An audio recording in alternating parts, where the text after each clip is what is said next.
예, 오늘도 기도하고 시작하겠습니다. Chúng ta cũng cùng nhau bắt đầu để học nhé.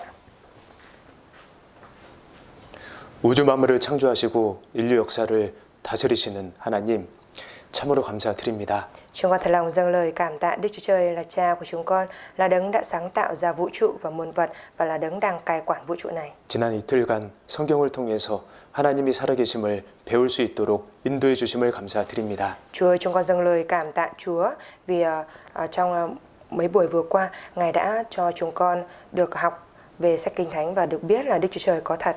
오늘 이 시간도 하나님께서 도와주셔서 여기 있는 모든 분들이 성경이 사실임을 깨달을 수 있도록 도와주시옵소서. Chúa ơi, nguyện xin Chúa Ngài cũng giúp đỡ để thông qua bài giảng ngày hôm nay thì tất cả mọi người ở đây đều có thể biết được rằng sách Kinh Thánh là sự thật. 말씀 전하는 자들의 입술을 주관하여 주시고 듣는 분들의 마음도 붙잡아 주시옵소서. Nguyện xin Chúa Ngài hãy chủ quản môi miệng của những người rao giảng lời của Chúa và nâng đỡ tấm lòng của những người nghe. 모든 사람이 구원받기 원하시는 하나님께서 이 시간 친히 역사해 주셔서 오늘 전해지는 말씀들이 듣는 분들의 심령에 심어질 수 있도록 도와주시옵소서. Chúa Ngài là Đấng ở cùng với chúng con và làm việc trong chúng con. Nguyện xin Chúa vào thì giờ này đây, Ngài cũng ở cùng với chúng con và làm công việc của Ngài để lời của Chúa được rao giảng ngày hôm nay sẽ có thể khắc sâu vào trong tâm linh của những người nghe. 예수님 이름으로 기도드렸습니다. Chúng con thành tâm cầu nguyện nhân danh Đức Chúa Giêsu Christ. 아멘. 이사야 41장입니다. Chúng ta mở sách Ê-sai đoạn 41 ạ. 구약 성경 이사야 41장입니다. Sách Kinh Thánh Cựu Ước ở Ê-sai đoạn 41 ạ. 21절. Đoạn 41 câu 21.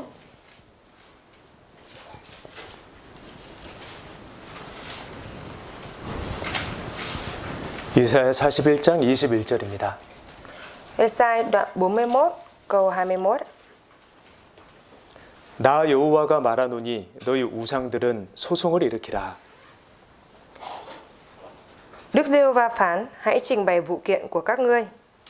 여기 하나님께서 우상들에게 소송을 일으키라라고 말씀하십니다.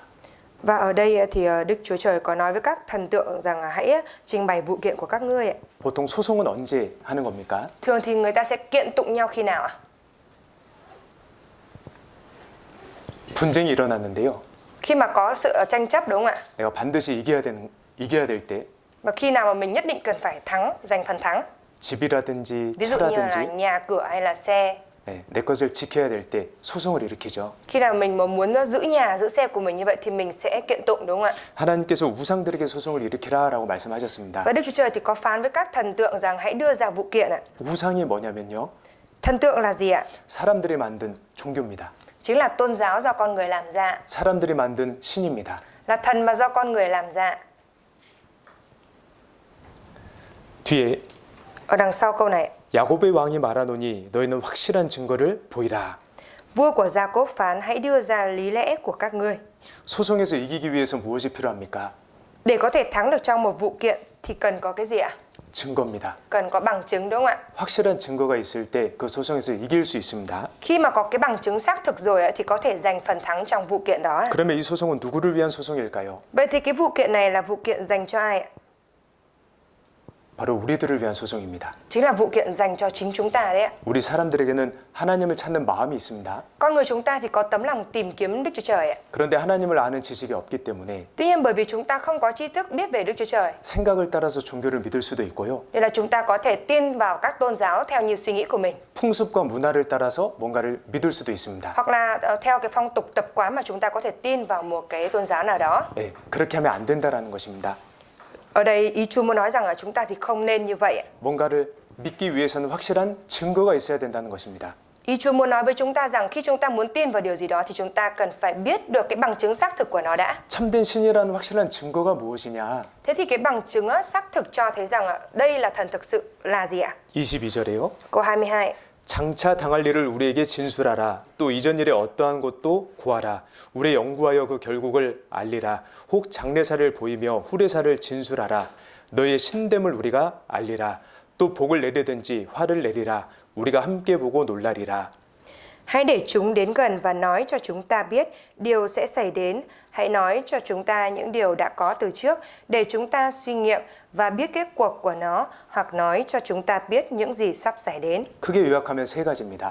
Ở đây tóm tắt thành 3 điều lớn thì nó như thế này. 참된 신이라는 확실한 증거는요. Cái bằng chứng cho thấy là thần thực sự là gì ạ? 앞으로 일어날 일을 미리 알려줄 수 있습니다. Đó là thần đấy thì phải có thể cho biết được những việc sẽ xảy ra trong tương lai. 그래서 여기서도 장차당할 일, 장래사, 후래사 세 번이나 언급을 하신 거예요. Vậy nên là ở đây mới nhắc lặp lại những 3 lần điều sẽ xảy đến này.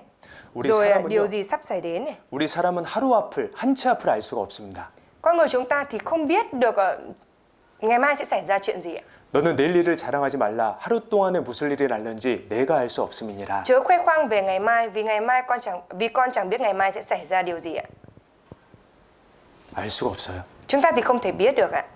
근데 참되시는 하나님께서는 장래에 있을 일을 알고 계십니다. Nhưng mà Đức Chúa Trời là thần chân thật thì Ngài có thể cho chúng ta biết được những chuyện sẽ xảy ra sau này ạ. 그리고 과거의 일, Rồi những điều đã có từ trước. 이전 일 우리가 배웠습니다. 인류 최초에 어떤 일이 있었는지 성경을 통해 배웠습니다. Những điều đã có từ trước, những chuyện đã xảy ra trong quá khứ thì mấy buổi vừa rồi thông qua sách Kinh Thánh chúng ta đã học rồi ạ. 그리고 이제 복과 화인데요. Rồi tiếp sau đó là phước và họa. 하나님만이 주실 수 있는 복, 하나님만이 내리실 수 있는 화가 있다는 겁니다. Có cái phước mà chỉ có Đức Chúa Trời mới có thể ban cho, và có cái họa mà chỉ có Đức Chúa Trời mới có thể giáng xuống ạ. 미리 알려주시고 알려주신 대로 복을 내리시고 화를 내리시는 그분이 하나님이십니다. Và Ngài cho biết trước về những cái phước Ngài sẽ ban là gì, rồi Ngài cũng cho biết trước những cái họa mà Ngài sẽ giáng xuống là gì ạ. 24절에 Ở trong câu 24, 같이 읽겠습니다. chúng ta cùng đọc ạ. 과연 các ngươi 너희는 chẳng ra gì, 아무것도 아니며 việc các 너희 ngươi làm 일은 cũng là vô 허망하며 ích, kẻ chọn 너희를 các 택한 ngươi 자는 thật đáng ghê tởm. 가증 아니라. 예, 우상은 아무것도 아니란 겁니다. Ở đây ý muốn nói rằng thần tượng chẳng ra gì ạ. 자, 그런데 이 소송이 우리 사람들을 위한 소송이라고 말씀드렸는데요. Vừa giờ thầy đã chia sẻ rồi, vụ kiện này là kiện tụng như vậy là vì chúng ta. 왜냐하면 Tại vì sao ạ? 하나님은 이미 우상이 거짓이라는 걸 다 알고 계십니다. Tại vì Đức Chúa Trời thì đã biết được rằng thần tượng là giả dối rồi ạ. 하나님께서는요, 우상이 입이 있어도 말하지 못하는 걸 이미 아세요. Và Đức Chúa Trời cũng biết được rằng là thần tượng thì không thể nói ra bằng từ miệng của nó. 우상이 눈이 있어도 보지 못하는 거 하나님은 이미 아세요. Và Đức Chúa Trời cũng biết trước được rằng là thần tượng có mắt nhưng mà không nhìn thấy ạ. 우상은 귀가 있어도 듣지 못합니다. Rồi thần tượng có tai mà chẳng nghe thấy ạ. 코가 있어도 냄새를 맡지 못합니다. Rồi có mũi mà cũng chẳng ngửi được ạ. 손이 있어도 만지지 못하고요. Rồi có tay nhưng cũng không thể mà sờ được ạ. 발이 있어도 걷지 못합니다. Rồi dù có chân nhưng mà cũng không biết đi ạ. 목구멍이 있어도 소리를 내지 못해요. Rồi mặc dù có cổ họng mà chẳng phát ra tiếng nào ạ. 그게 우상입니다. Đấy là thần tượng ạ. 사람이 만든 형상이에요. Đó chính là hình tượng mà do con người đã làm 근데 이미 ra. 하나님은 다 아셔요. Mà Đức Chúa Trời thì đã biết trước điều đó ạ. 근데 우리에게 진술하라, 우리가 연구하여 우리가 알리라라고 하셨을까요? Nhưng mà vậy thì tại sao Chúa vẫn nói rằng hãy trình bày vụ kiện của các ngươi, hãy đưa ra lý lẽ của các ngươi ạ? 네, 우리 사람 편에서 말씀을 해주시는 거예요. Tức là Chúa đứng ở về phía con người chúng ta mà nói thay cho như vậy ạ. 진짜 신을 찾을 때에 Khi mà chúng ta tìm ra thần thực sự ạ, 이런 확실한 증거를 보고 찾아야 된단다. thì chúng ta cần phải nhìn thấy được những cái bằng chứng xác thực như thế này rồi hãng tin ạ. 생각대로 믿으면 안 된단다. Chứ chúng ta không được tin theo suy nghĩ của mình ạ. 풍습과 문화대로 믿어도 안 Và 된단다. chúng ta cũng không được tin theo cái phong tục tập quán ạ. 우리를 사랑하시는 하나님께서요, Đức Chúa Trời là đấng yêu thương chúng ta, 확실한 증거가 무엇인지 힌트를 주시는 đã 거예요. ban cho chúng ta cái gợi ý để chúng ta có thể biết được cái bằng chứng xác thực là gì ạ. 그리고 우리에게 이걸 보여주십니다. Và Ngài cho chúng ta thấy điều đó ạ. 내가 하나님이다. Ta chính là Đức Chúa Trời. 나 이외에 다른 이가 없느니라. Ngoài ta ra không có thần nào khác.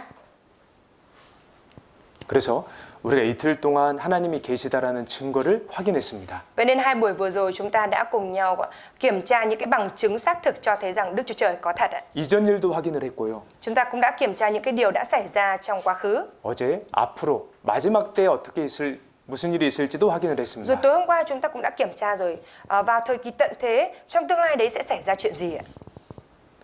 그런데 하나님은 우리가 바른 믿음을 갖기 원하시기 때문에 이제 증인까지 보내주십니다. Và bởi vì Đức Chúa Trời thì muốn chúng ta đem theo cái đức tin đúng đắn nên là Ngài cũng đã sai cả nhân chứng đến cho chúng ta. 소송에 이기려면 증거와 증인이 있으면 확실히 이길 수 있거든요.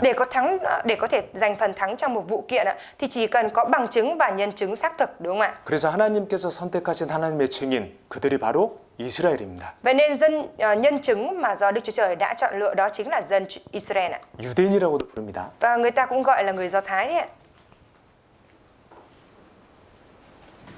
같이 읽겠습니다. Chúng ta cùng đọc câu này ạ.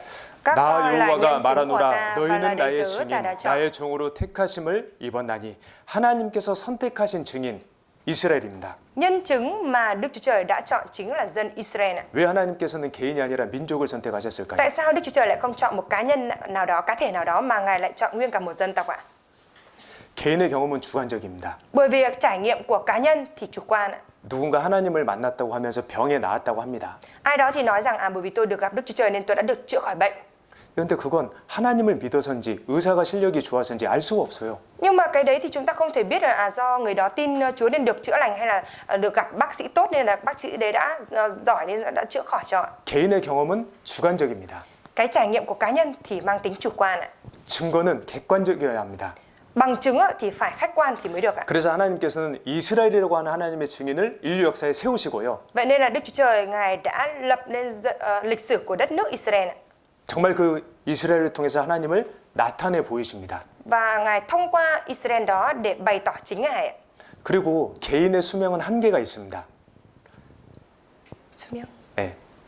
사람은 오래 살지 못합니다. Và cái tuổi thọ của một cá nhân thì không dài ạ. 근데 하나님은 모든 사람이 구원을 받길 원하시거든요. Nhưng mà Đức Chúa Trời thì mong muốn tất cả mọi người đều nhận được sự cứu rỗi ạ. 모든 시대의 사람들이 하나님을 바르게 믿기 원하십니다. Và Đức Chúa Trời Ngài mong muốn tất cả mọi người trong mọi thời đại đều tin vào Chúa. 그래서 인류 역사가 끝날 때까지 이 하나님의 증인을 지켜주시는 거예요. Vậy nên Đức Chúa Trời đã bảo vệ cái nhân chứng của Ngài cho đến tận khi kết thúc lịch sử ạ. 그래서 이스라엘은 결코 망하지 않습니다. Vậy nên là Israel thì tuyệt đối sẽ không bao giờ bị hủy diệt ạ. 증인이 죽으면 Nếu như nhân chứng mà chết 사실을 밝혀줄 사람이 없거든요. thì không có ai có thể phát hiện ra được sự thật nữa. 여러분, 이스라엘이 강대국의 지배를 받았었습니다. Thưa mọi người, Israel thì đã bị các đế quốc hùng mạnh cai trị ạ. 바벨론, Đế quốc Babylon, 그리스, đế quốc Hy Lạp, 페르시아, đế quốc Ba Tư 로마. và đế quốc La Mã. 그 당시 대제국이었습니다. Và thời đó những đế quốc này là những cái đế quốc mạnh nhất thế 그런데 giới 그 ạ. 대제국들은 멸망을 했지만 Mặc dù những đế quốc lớn đó đã bị tiêu vong, 그들의 지배 아래 있었던 이스라엘은 지금도 존재하고 있습니다. nhưng mà Israel là cái đất nước do những cái đế quốc đó đã từng cai trị như vậy, đến hiện bây giờ vẫn đang tồn tại. 세계 2차 세계대전 때 유대인들 600만 명이 학살을 당했습니다. Trong Thế chiến thứ hai thì 6 triệu người Do Thái đã bị giết chết ạ. 당시 유대인들 중에 3분의 1이 죽은 거예요. Lúc đấy là 2/3. 2/3 dân số Israel đã bị giết chết ạ. 그런데 지금도 이스라엘은 남아 있습니다. Tuy nhiên đến bây giờ Israel vẫn tồn tại, 오히려 강대국이 되었습니다. mà trái lại còn trở thành một cường quốc ạ. 예, 그들은 하나님의 증인이거든요. Bởi vì họ chính là nhân chứng của Đức Chúa Trời. 하나님의 살아계심을 증거하는 민족, 증인 이스라엘입니다. Dân tộc làm chứng cho Đức Chúa Trời và là nhân chứng cho Đức Chúa Trời chính là Israel ạ. 그래서 하나님의 택하신, 하나님이 인정하시는 증인은 유대인입니다. 이스라엘입니다. Thế nhân chứng được Đức Chúa Trời thừa nhận, công nhận, chọn lựa đó chính là Israel ạ. 여기 세계 지도인데요. Ở đây là bản đồ thế giới, 여기가 베트남. ở đây là Việt Nam. 이스라엘은 지구 한 가운데 있습니다. Israel thì nằm ở giữa trái đất ạ. 나 여호와가 말하노라 너희는 나의 증인 나의 종으로 택하심을 입었나니.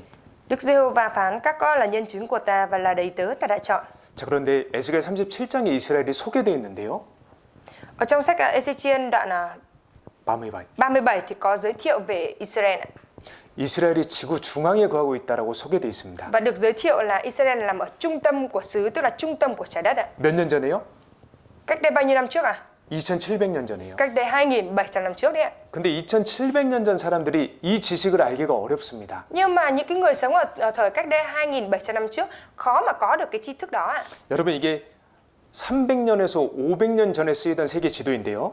Đây là cái bản đồ đã được vẽ ra cách đây 300 đến 500 năm trước. 네.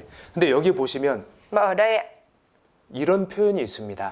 có cái biểu hiện như thế này. 라틴어인데요. Đây là tiếng Latin ạ, 미지의 땅이에요. là một cái vùng đất lạ lẫm ạ. 모르는 땅.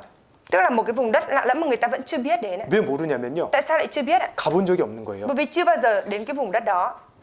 300년 전, 500년 전까지도 못 가본 땅이 있었던 거예요. Tức là cách đây 300 đến 500 năm trước có những cái vùng đất mà con người chúng ta chưa khám phá ra. 그런데 2700년 전에 기록된 성경에 이스라엘이 지구 중앙에 있다고 선포되어 있습니다. Nhưng mà ở trong sách Kinh Thánh, ở trong sách Ê-xê-chiên cách đây 2.700 năm trước, Đức Chúa Trời lại tuyên bố rằng Israel nằm ở trung tâm của trái đất ạ. 이것도 놀라운 일이에요. Đó cũng là một cái điều đáng kinh ngạc đấy ạ.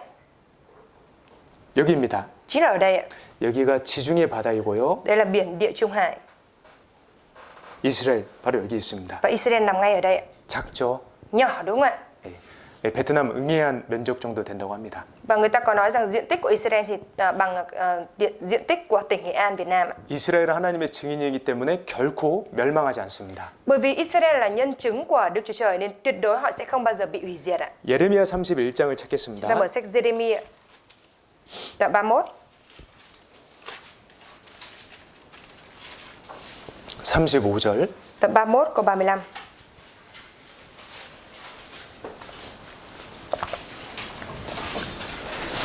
예레미야 31장 35절. Jeremy đoạn 31 câu 35.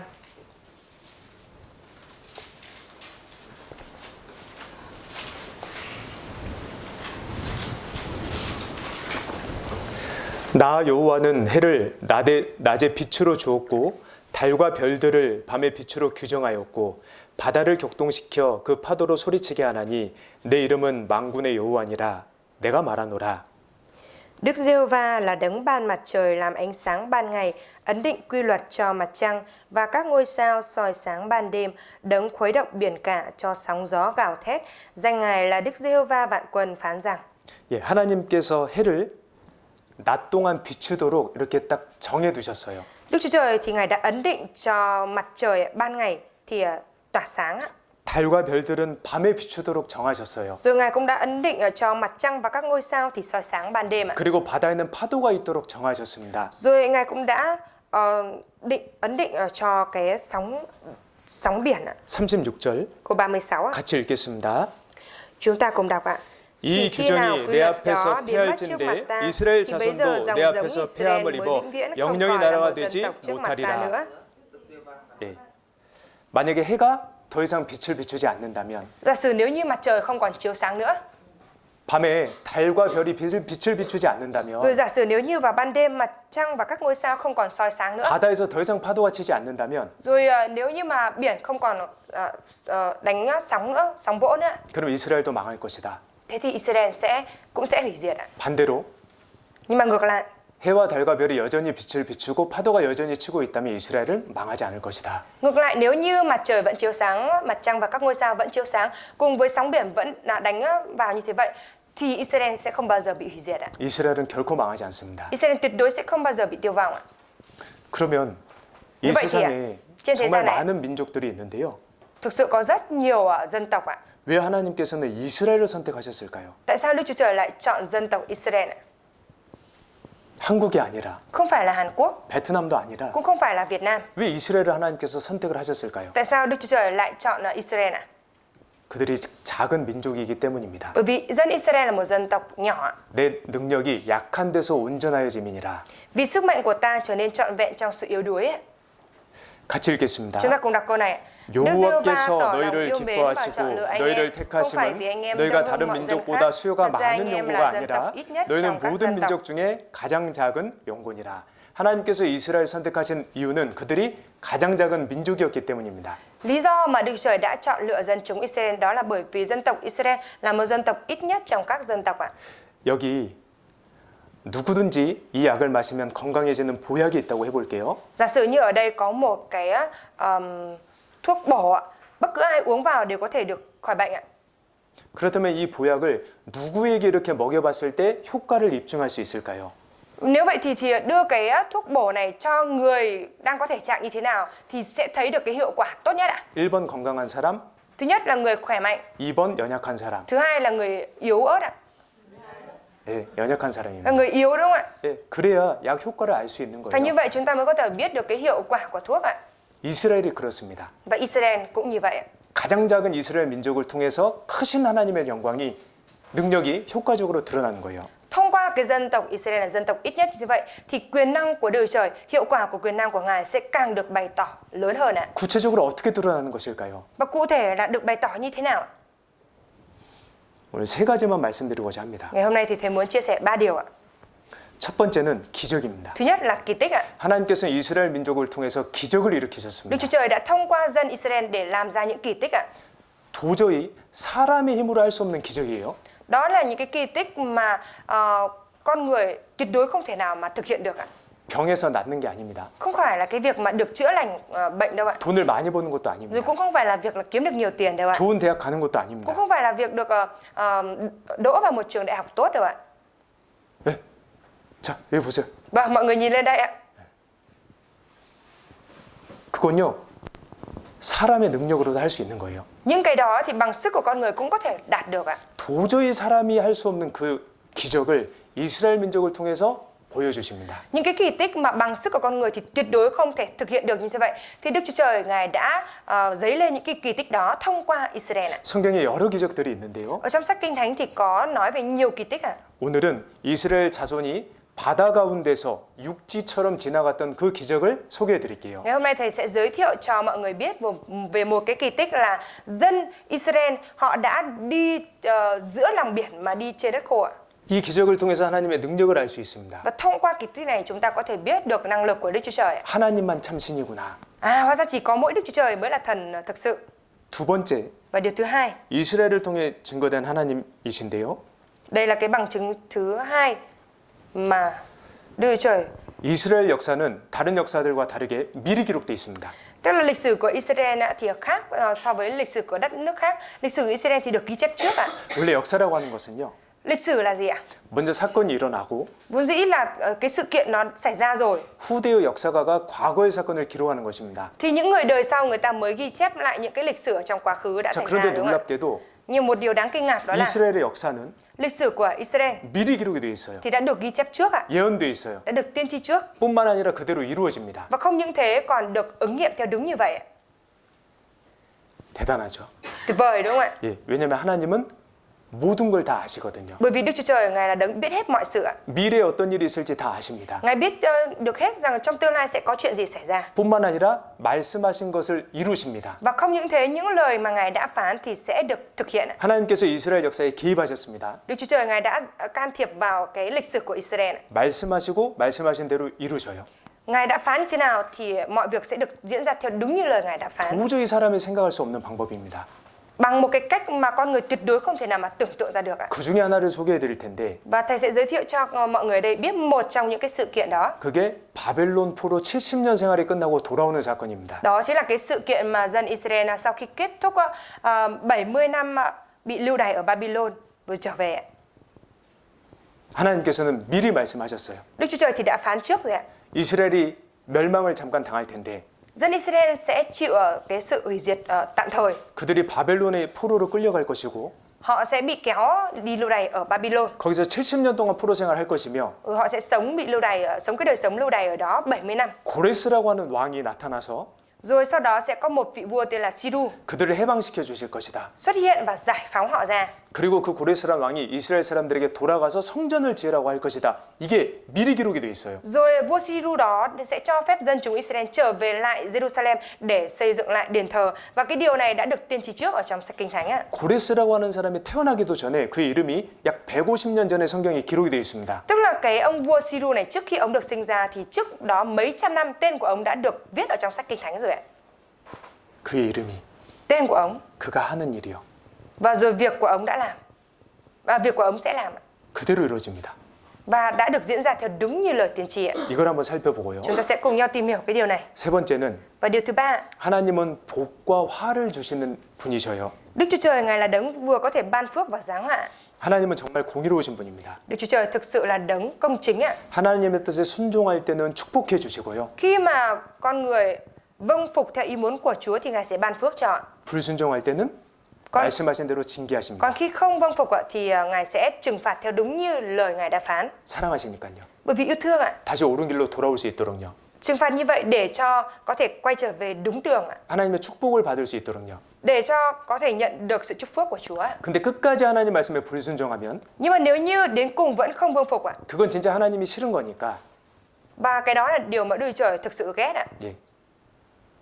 그때는 하나님이 심판하십니다. Thế thì lúc đấy Đức Chúa Trời sẽ phán xét ạ.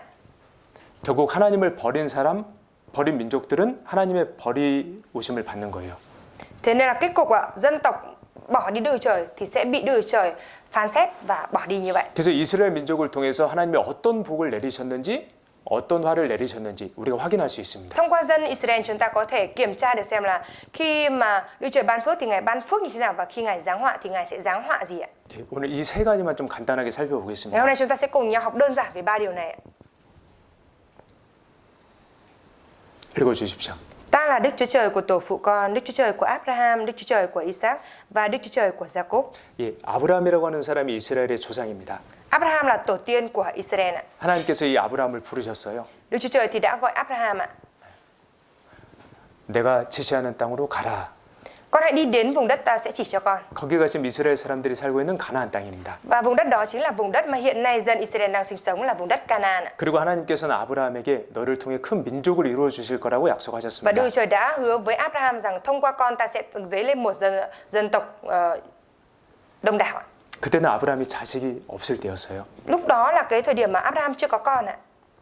어쨌든 아브라함이 mà nói 이삭을 chung- 낳습니다. Abraham thì đã sinh ra được Isaac, 그리고 이삭이 야곱을 낳습니다. rồi Isaac đã sinh ra Jacob ạ. 하나님께서 야곱의 이름을 이스라엘로 바꿔주십니다. Sau này Đức Chúa Trời đã đổi tên của Jacob thành Israel ạ. 이 야곱에게는 12아들이 있었는데요. Jacob thì có 12 đứa con trai ạ. 그 중에 한 명이 이집트의 총리가 돼요. Và một trong 12 đứa con trai đó thì có một đứa đã trở thành tể tướng của Ai Cập ạ. 그 당시 이집트는 최강대국입니다. Mà vào thời đại lúc bấy giờ thì Ai Cập là một cường quốc ạ. 이제 요셉은 그 야곱의 아들 요셉이 총리가 되니까요. Bởi vì Joseph con trai của Jacob đã trở thành tể tướng rồi. 살기 좋으니까 가족들을 이집트 땅으로 불러온 거예요. Nên là đang sống ở Ai Cập tốt đẹp như vậy nên là đã mời cả gia đình của mình sang qua Ai Cập để sinh sống. 여기가 이스라엘 Ở đây 땅인데요. là đất Israel, 예, 여기가 이집트입니다. còn bên này là Ai Cập. 그래서 여기서 야곱의 자손들이 이쪽으로 오게 됩니다. Vậy nên là từ bên này gia đình của Jacob và con cháu của mình đã di chuyển sang bên phía Ai Cập này. 그래서 이 고센 땅에서 살게 됩니다. Rồi sống ở cái vùng Gosen. 그런데 시간이 흘렀습니다. Rồi thời gian trôi qua, 요셉이 죽었습니다. Joseph chết ạ. 요셉을 총리로 등용시켰던 왕도 죽었습니다. Rồi vị vua mà đã lập Joseph làm tể tướng cũng đã qua đời. 시간이 오래 흐르니까 이스라엘 자손들도 많아졌습니다. Và thời gian dài trôi qua như thế vậy thì con cháu của Israel sinh ra ở Ai Cập cũng ngày càng gia tăng. 약 200만 명 정도 됐습니다. Gia tăng đến khoảng 2 triệu người ạ. 이제 새로운 이집트 왕이 보니까요. Vậy nên là khi mà vua mới của Ai Cập lên ngôi ạ, 두려운 마음이 든 겁니다. thì cảm thấy sợ ạ. 여기 유대인들이 다른 민족들과 동맹을 맺어서 우리를 공격하면 우리가 위험해질 수도 있겠다. Ôi, nếu như mà dân Israel này mà lại liên minh với dân tộc khác rồi đánh phản nghịch lại thì chúng ta sẽ nguy hiểm mất. 그래서 그 이집트 왕은 이스라엘 사람들을 노예로 삼아 버립니다. Vậy nên là vua của Ai Cập thì đã biến dân Israel thành nô lệ. 노예의 삶이 얼마나 비참하고 괴롭습니까? Cái đời sống của nô lệ thì khổ sở và bi thảm biết bao. 여러분 월급 한두 달만 제때 안 나와도 진짜 힘들잖아요. Thưa mọi người, cái việc mà một hai tháng tiền lương mà không có được trả cho như thế vậy thì mình cũng đã cảm thấy mệt mỏi rồi đúng không ạ? 예, 노예는 아예 월급 자체가 없는 거예요. Mà nô lệ thì không có lương ạ, 평생 동안. cả đời luôn ạ. 노예 생활하는 이스라엘 사람들이 너무나 삶이 힘들었습니다. Bởi vì dân Israel sống làm nô lệ ở Ai Cập rất là khổ cực như thế, 예, 하나님께 기도했습니다. nên họ đã bắt đầu kêu cầu với Đức Chúa Trời. 하나님께서 그들의 기도에 Và 응답하셨어요. Đức Chúa Trời đã ứng đáp cho lời kêu cầu của họ. 그리고 하나님께서 하나님의 사람 모세를 그들에게 보내주셨습니다. Rồi sau đó Đức Chúa Trời đã sai người của Ngài đến với dân Israel, đó là Môi-se. 하나님의 사람 모세는 이집트 왕에게 나아갔습니다. Người của Đức Chúa Trời là Môi-se này đã đến trước mặt vua Pharaoh ạ. 왕이시여 우리를 이 이스라엘 땅으로 보내주시옵소서. Thưa vua, xin vua hãy cho dân Israel chúng tôi trở về lại đất Israel. 우리가 이스라엘로 돌아가서 하나님께 희생과 제사를 드리겠습니다. Chúng tôi sẽ trở về lại Israel để chúng tôi dâng sinh tế lên cho Đức Chúa Trời. 근데 이집트 왕은 그 말을 무시했어요. Nhưng mà vua Ai Cập đã xem thường lời đó. 여호와가 누구냐? Giê-hô-va là ai? 너희가 지금 여유가 있으니까 그런 말을 하는구나. À, bây giờ các ngươi rảnh rỗi quá nên mới nói những cái lời vô bổ như vậy đúng không? 그 전보다 이를 더 심하게 시켰습니다. Nên là vua đã bắt dân Israel làm việc còn nặng nhọc khổ cực hơn trước đó. 이스라엘의 삶이 더 힘들어졌어요. Và đời sống của người Israel càng trở nên khổ cực hơn ạ. 예, 하나님께 부르짖었습니다. Và họ đã kêu cầu Đức Chúa Trời. 하나님께서 하나님의 능력을 나타내 주십니다. Và Đức Chúa Trời thì đã bày tỏ năng lực của Ngài cho họ. 이 이집트 사람들과 그 이집트에 살고 있는 이스라엘 백성들에게요. bày tỏ năng lực của Ngài cho những người dân, những người Ai Cập sống ở Ai Cập và những người Israel đang sống ở Ai Cập ạ. 하나님만이 참 신이라는 사실을 알려주십니다. Để cho những người đó biết được rằng chỉ có mỗi Đức Chúa Trời mới là thần chân thật ạ. 기적을 통해서요. Thông qua kỳ tích đấy ạ. 첫 번째 기적은요. Và kỳ tích thứ nhất đó là 여기 나일강 물인데 đây là nước của sông Nin ạ. 나일강 물이 피로 변합니다. Nước của sông Nin đã biến thành máu ạ. 그리고 개구리가 이집트 전역에 많아지고요. Rồi ếch nhái thì lan tràn ở trên đất Ai Cập ạ. 침상에, Nhảy lên tận giường ạ. 밥상에, Nhảy lên tận bàn ăn ạ. 예, 너무 삶이 힘들어지는 거죠. Và cái đời sống của họ thì trở nên rất là khổ cực ạ. 그 다음에 이가 이제 사람과 동물들을 공격을 하고요. Rồi muỗi ạ. Muỗi nó tấn công con người và động vật ạ. 이, Rồi dịch lệ ạ. 예, 그래서 10가지 재앙. Nói chung là có 10 tai họa ở đây ạ. 우박 재앙, Tai họa tai ương về mưa đá, 메뚜기 재앙. rồi tai ương về đàn châu chấu ạ. 3일 동안 해가 안 뜨고요. Rồi 3 ngày mặt trời không mọc ạ. 그리고 Rồi ạ. 마지막으로 이집트의 모든 장자들, 사람의 장자부터 동물의 장자까지 다 죽습니다. Và cuối cùng tai vạ cuối cùng đó là tất cả các con trai, các con đầu lòng của Ai Cập và con đầu lòng của gia súc đều chết hết ạ. 이렇게요. Như thế này ạ.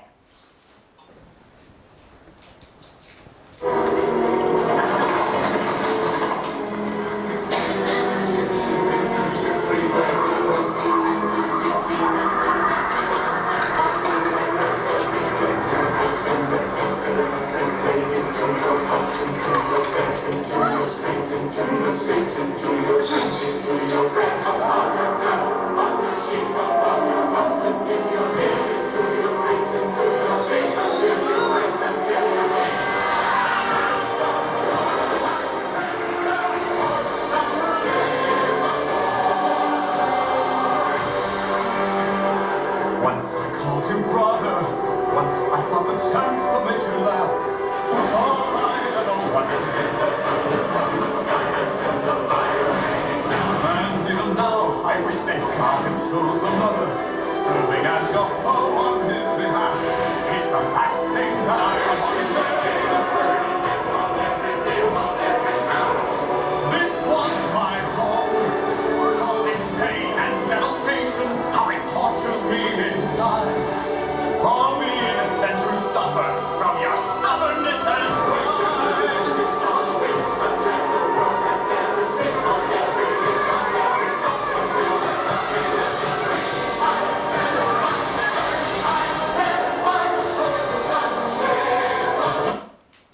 네, 이집트 나라가 거의 망했습니다. Và đất nước Ai Cập thì gần như đã bị tiêu vong ạ. 드디어 이집트 왕은 이스라엘 사람들을 보내줍니다. Và cuối cùng thì vua Ai Cập đã cho dân Israel ra đi ạ. 가라. Hãy đi đi. 그래서 모세는 이스라엘 백성들을 이끌고 이제 이집트에서 나오게 됩니다. Với lúc đó thì Môi-se đã dẫn dân chúng Israel đi ra khỏi Ai Cập ạ. 그래서 이제 이스라엘 쪽으로 이렇게 가게 되는데요. Và đi về phía hướng của Israel ạ. 출애굽기 14장 Chúng ta 찾겠습니다. mở sách Xuất Ai Cập ký đoạn 14 ạ.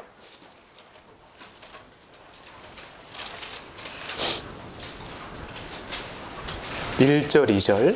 Đoạn 14 câu 1 câu 2 ạ. 출애굽기 14장 1절 2절. Sách Xuất Ai Cập ký đoạn 14 câu 1 câu 2 ạ. 여호와께서 모세에게 일러 가라사대 Đức Giê-hô-va phán với Môi-se: 이스라엘 자손을 명하여 돌쳐서 바다와 믹돌 사이의 비하이롯 앞 곧 바알스본 맞은편 바닷가에 장막을 치게 하라. Hãy truyền cho dân Israel quay lại đóng trại trước Phi-ha-hi-rốt giữa Mít-đôn và biển đối diện Ba-anh-sê-phôn. Các con hãy đóng trại ngang đó trên bờ biển. 여기 이스라엘 자손을 명하여 돌쳐서라고 되어 있습니다. Ở đây thì có nói là truyền cho dân Israel quay lại đóng trại. 돌쳐서라고 하는 말의 뜻은 방향을 바꾸다라는 뜻이에요. Quay lại ở đây có nghĩa là đã thay đổi phương hướng đúng không ạ? 그러니까 기존대로 가던 그 방향에서 방향을 돌려서 하나님께서 한 곳을 명하신 겁니다. 여기서 진을 쳐라.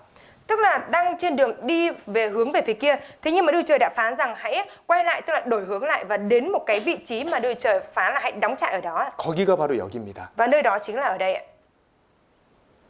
200만 명이 충분히 진을 칠 수 있는 면적이에요. Đây là một cái diện tích đủ để cho 2 triệu người có thể đóng trại. 서호의 7배 정도 넓이가 됩니다. Nó rộng gấp 7 lần Hồ Tây. 이스라엘 사람들이 여기 진을 치고 있다는 소식을 이집트 왕이 들었습니다. Và vua của Ai Cập thì nghe được tin rằng dân chúng Israel đang đóng trại ở bờ biển này. 지금 이집트 나라가 거의 망했잖아요. Và lúc bấy giờ thì đất nước Ai Cập đang gần như là bị hủy hoại hết rồi đúng không ạ? 이제 왕은 군대들과 백성들을 데리고 이스라엘을 죽이러 추격을 합니다. Thế lúc đó thì vua đã dẫn theo đạo quân cùng với cả dân chúng để đuổi theo truy kích dân Israel ạ. 왕의 특별병거 600승을 몰고 오고요. Vua thì đã dẫn theo 600 xe ngựa chiến ạ. 그리고 많은 전차들, Rồi nhiều quân lính, 전차들, xe chiến xa, 그리고 백성들이 이끌고 옵니다. rồi dẫn cả dân chúng đi theo nữa. 근데 여기 보시면 길이 하나밖에 없습니다. Nhưng mà chúng ta nhìn vào đây thì ở đây chỉ có một đường vào ạ. 이렇게 이제 이집트 군대가 오니까요. Bởi vì quân lính Ai Cập thì đi vào từ hướng này 이스라엘 사람들이 두려워졌습니다. nên là dân chúng Israel bắt đầu lo sợ. 뒤는 이집트 사람들, 앞은 홍해바다. Đằng sau thì là quân lính Ai Cập, còn đằng trước thì là biển đỏ ạ. 꼼짝없이 죽게 되었습니다. Nhưng bây giờ không nhúc nhích được ạ, sắp chết rồi. 자, 그런데 그때 어떤 일이 Nhưng mà 일어났냐면요. lúc đó chuyện gì đã xảy ra? 여기 14장 Chúng ta mở đoạn 14 này, 21절. câu 21 ạ. 모세가 바다 위로 손을 내어민데 여호와께서 큰 동풍으로 밤새도록 바닷물을 물러가게 하시니 물이 갈라져 바다가 마른 땅이 된지라. Môi-se giơ tay trên biển suốt đêm đó, Đức Giê-hô-va khiến một trận gió đông thổi mạnh để dồn biển lại. Ngài làm cho nước rẽ ra, biển thành đất khô. 모세가 바다 위로 손을 내미니까요. Khi Môi-se giơ tay lên trên biển như thế này, 이렇게 됐습니다. ạ, 바다가 갈라졌어요. thì biển đã rẽ ra 그리고 이스라엘 백성들이 건너왔습니다. và dân chúng Israel thì đã đi qua biển ạ. 이집트 군대가 뒤따라 들어갔습니다. Và quân lính của Ai Cập cũng đi theo đó. 근데 이스라엘 사람들이 나간 이후에 Nhưng mà sau khi mà dân Israel đã lên hết trên bờ rồi 바닷물이 다시 전 상태로 돌아온 거예요. thì nước biển lại trở lại như bình thường ạ. 그래서 이집트 군대 왕 다 빠져 죽었습니다. Và tất cả vua của Ai Cập cũng như quân lính của Ai Cập đều chết chìm ở trong đó. 이게 출애굽 사건입니다. Đây chính là sự kiện sát Ai Cập ạ. 이게 사실일까? Liệu rằng đây có phải là sự thật hay không? 이거 사람이 쓰면 이런 거 절대 못 씁니다. Nếu như mà đây mà là nội dung do con người tự viết ra thì nó mâu thuẫn. 못 써요. Không thể viết được ạ. 근데 이 일을 통해서 Nhưng mà thông qua sự kiện này ạ, 이스라엘 사람들이 정말 하나님을 믿게 됩니다. thì dân Israel đã thực sự tin vào Đức Chúa Trời ạ. 사실인지 확인을 Chúng 해볼게요. ta sẽ cùng nhau kiểm tra xem cái này nó có phải là sự thật hay không nhé. 이 출애굽기도 굉장히 증거가 많은 사건이에요. Sự kiện xuất ra khỏi Ai Cập cũng là một sự kiện có rất nhiều bằng chứng ạ. 읽어주십시오. Dân Israel chứng kiến công việc kinh khiếp mà Đức Giê-hô-va đã làm cho người Ai Cập nên họ kính sợ Ngài, tin Ngài và tin Môi-se đầy tớ Ngài. 예, 여호와께서 애굽 사람들에게 베푸신 큰 일 두 글자로 기적입니다. Công việc kinh khiếp mà Đức Giê-hô-va đã làm cho Israel, tóm tắt lại thành hai từ thì đó là kỳ tích ạ. 누가 바다를 가를 수 있겠습니까? Ai có thể rẽ biển ra? 하나님 하실 수 있습니다. Chỉ có Đức Chúa Trời mới có thể rẽ biển ra. 여기 Ở đây, 비하이롯 Phi-hahirot, 여기 이렇게 진을 쳤고요. dân Israel đã đóng trại ở đây. 이스라엘 사람들이 여기서 이렇게 건너갔습니다. Dân Israel thì đã đi từ bờ bên này sang bờ bên kia. 그러니까 아까 동풍이 불었다고 했잖아요. Lúc nãy trong sách Kinh Thánh thì có miêu tả rằng gió từ phía đông thổi đến đúng không ạ? 그러니까 이쪽에서 바람이 이렇게 분 겁니다. Thế là gió thì thổi từ bên phía bên ngược bên kia qua. 그러니까 물이 이쪽에서부터 갈라져서 들어온 거예요. Thế là nước rẽ từ bờ bên kia sang đầu bên này ạ. 그러니까 Vậy 이 nên ạ, 뒤쪽은 바람으로 인해서 많이 건조해졌을 겁니다. vậy nên là bởi vì là gió thổi như vậy rồi nên là cái đất nền đất nó bắt đầu nó trở nên khô rồi đúng không ạ? 그러니까 이스라엘 사람들이 손쉽게 건너갈 수 있었던 거예요. Vậy nên là dân chúng Israel mới có thể dễ dàng đi qua được như vậy. 근데 이 홍해 사건 들었을 때는 참 믿기 어렵잖아요. Nhưng mà khi nghe về cái sự kiện biển đỏ rẽ ra như này thì chúng ta rất khó có thể tin được đúng không ạ? 성경을 연구하는 사람들이 증거를 찾기 시작했습니다. Và những người nghiên cứu Kinh Thánh thì họ bắt đầu đi tìm những bằng chứng ạ. 이 홍해 바다 굉장히 깊은 바다인데요. Biển đỏ là một cái biển rất sâu ạ. 이렇게 생겼습니다. Nó có cái địa hình như thế này. 이게 바다 밑 지형이에요. Đây chính là địa hình ở dưới đáy biển ạ. 이 홍해 바다의 폭이 이 15km 정도 됩니다. Biển đỏ thì có chiều rộng là khoảng 15 km ạ. 깊이는 평균 1.2km입니다. Rồi sâu bình quân là 1,2 km ạ. 그리고 그 각도는 한 80도 정도 돼요. Và cái góc dốc thoải của nó ấy là khoảng 80 độ ạ. 자, 그럼 우리가 생각을 해봅시다. Và chúng ta hãy nghĩ mà xem ạ. 하나님께서 물을 갈라주셨지만요.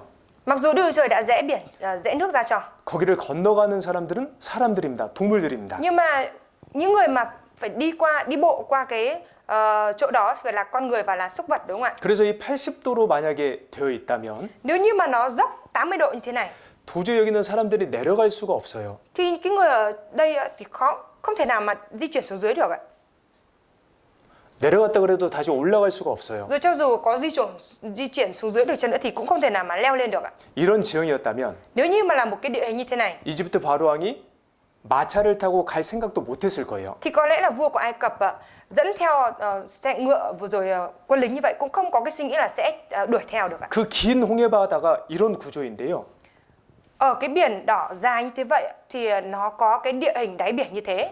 딱 한 군데만 지형이 특별합니다. Nhưng mà chỉ có đúng một vị trí thì cái địa hình ở dưới đáy biển thì nó đặc biệt ạ. 거기는 각도가 Và ở đó 5도에서 7도밖에 안 돼요. cái góc độ của nó thì thoai thoải ạ, chỉ có từ 5 đến 7 độ thôi ạ. 이렇게요. Như thế này ạ. 그 바닷물을 이렇게 걷어본 자료입니다. Đây là cái tài liệu là người ta đã lấy hết nước biển ra đấy ạ. Đấy là địa hình ở bên dưới đáy ấy. 네, 여기 옆에는 깊이가 1.5km, 1,500m 정도 되는데요. Hai bên này ạ, thì cái độ sâu của nó là bình quân là khoảng 1,2 km ạ. 여기는 Nhưng mà chỉ có mỗi ở chỗ giữa này 깊이가 깊지 않아요. thì nó không sâu ạ. 그리고 폭이 6km라서 200만 명이 충분히 걸어갈 수도 Và 있어요. nó thoai thoải rộng khoảng 6 km nên là 2 triệu người đủ để có thể đi qua được ạ. 왜 하나님께서 모세에게 방향을 바꾸라고 하셨는지 아시겠죠? Bây giờ thì mọi người đã hiểu vì sao Đức Chúa Trời phán với Môi-se rằng hãy quay lại, đúng không ạ? Đổi phương hướng để quay lại đấy. 네. 하나님이 우주 만물을 창조하셨습니다. Bởi vì Đức Chúa Trời Ngài đã sáng tạo ra muôn vật vào trong vũ trụ này. 이 지형을 만드신 분도 하나님이세요. Và Đấng đã tạo ra cái địa hình như thế này cũng là Đức Chúa Trời. 참 또 놀라운 것은요. Và một cái điều thực sự thần kỳ nữa đó là 이 각도가 너무나 절묘하고 오묘해요. cái góc độ này ạ, thì rất là tinh xảo và tuyệt vời ạ.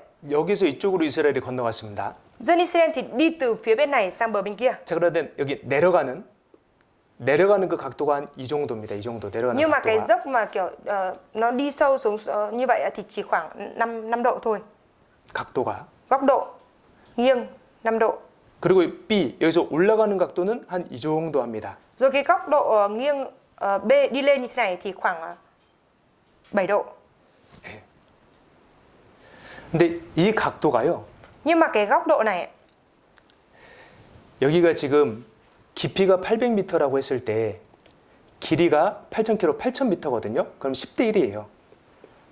nếu mà tính ở đây là chiều cao là 800 m rồi chiều dài ở đây là 8.000 m thì nó sẽ là tỷ lệ 1:10, đúng không ạ? 그러죠. Đúng không ạ?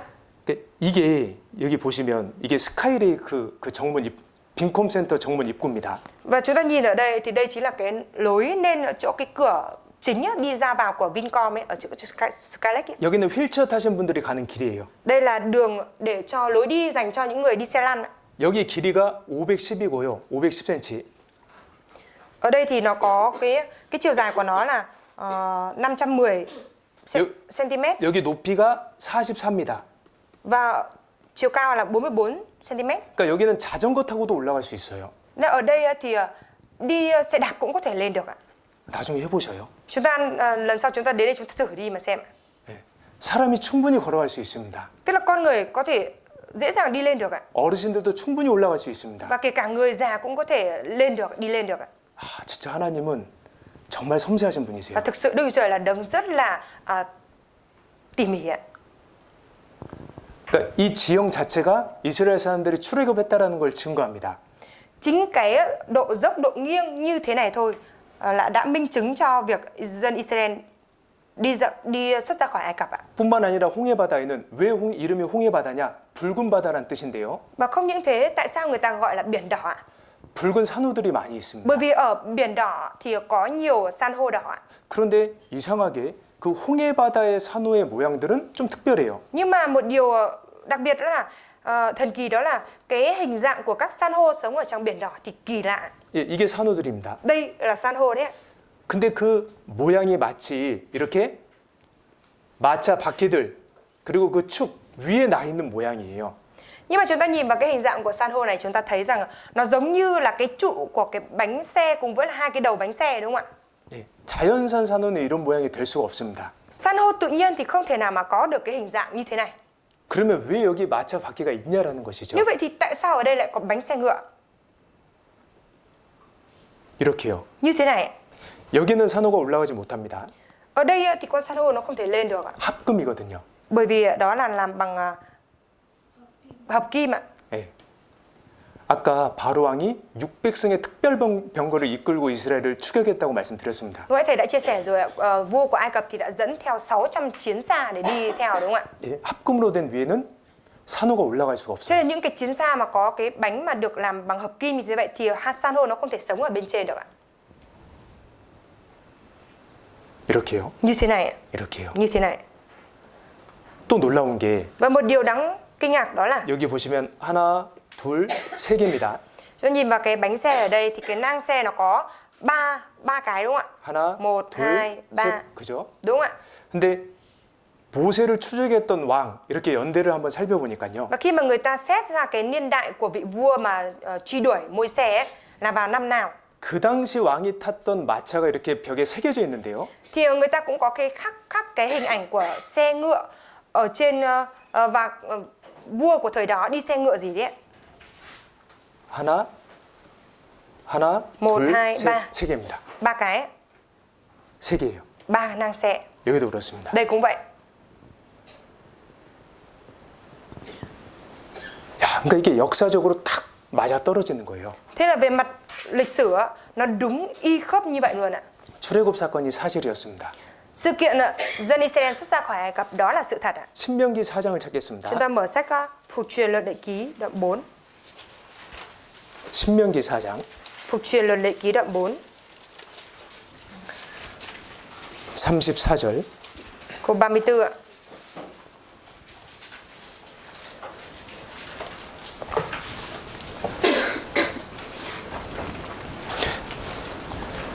같이 읽겠습니다. Chúng ta cùng đọc nhé.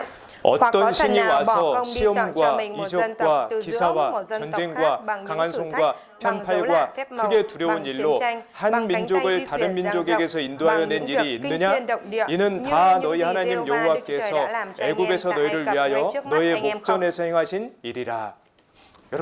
여러분은 들어보신 적 있습니까? Thưa mọi người đã từng nghe bao giờ chưa ạ? 노예 생활하던 식민 생활하던 한 민족이 Một cái dân tộc sống bị lưu đày rồi sống làm nô lệ như vậy 전쟁 없이 mà lại không phải trải qua một cái cuộc khởi nghĩa nào, 대항 없이 không cần phải chống đối lại, 기적처럼 이렇게 벗어난 그 일을 본 적이 있으십니까? mà lại được đưa ra khỏi, giải phóng ra khỏi đó như một kỳ tích như vậy. Mọi người đã từng nghe một cái câu chuyện nào như vậy chưa ạ? 인류 역사상 그랬던 적은 없습니다. Trong lịch sử nhân loại thì chưa bao giờ có chuyện như vậy. 출애굽기 시대 Vào thời đại xuất Ai Cập, 35절 같이 읽겠습니다. câu 35 chúng ta cùng đọc ạ.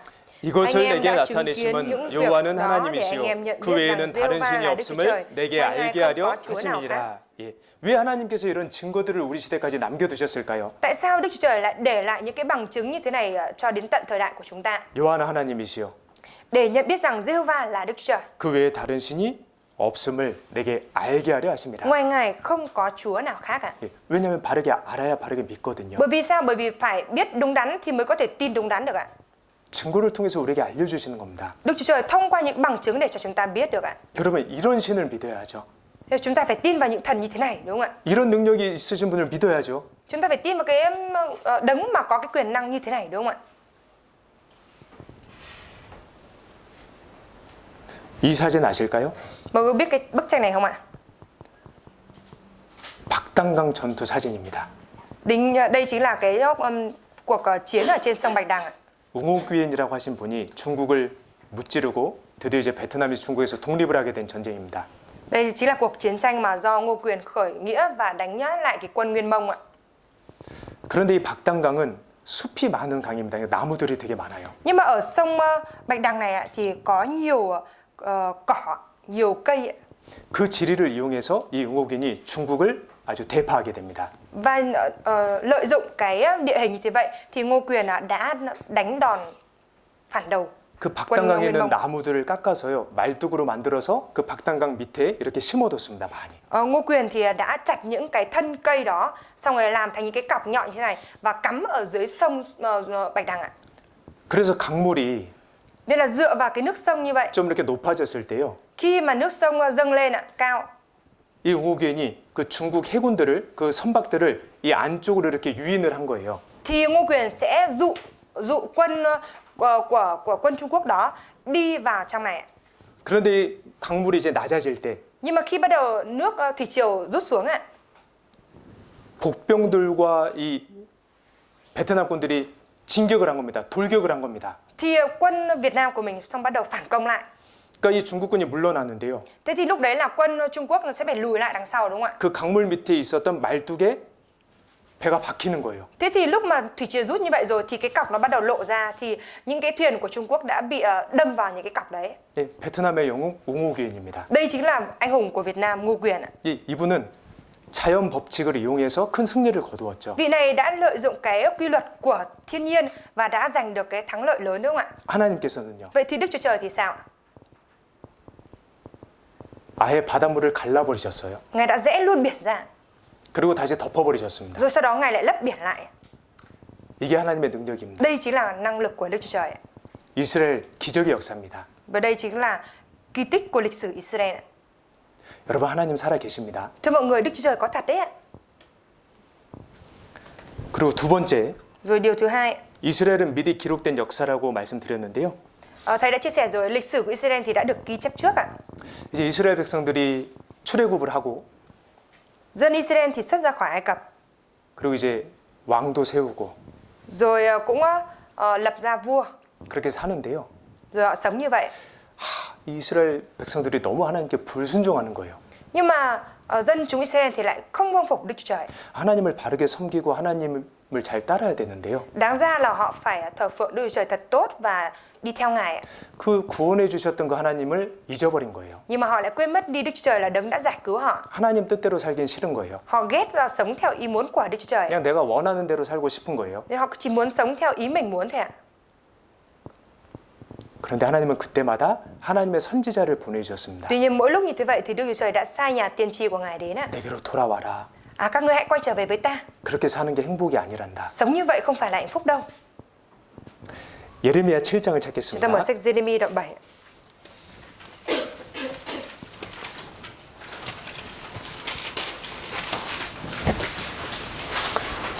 (25절) (26절) Đoạn 7 câu 25 và câu 26 ạ.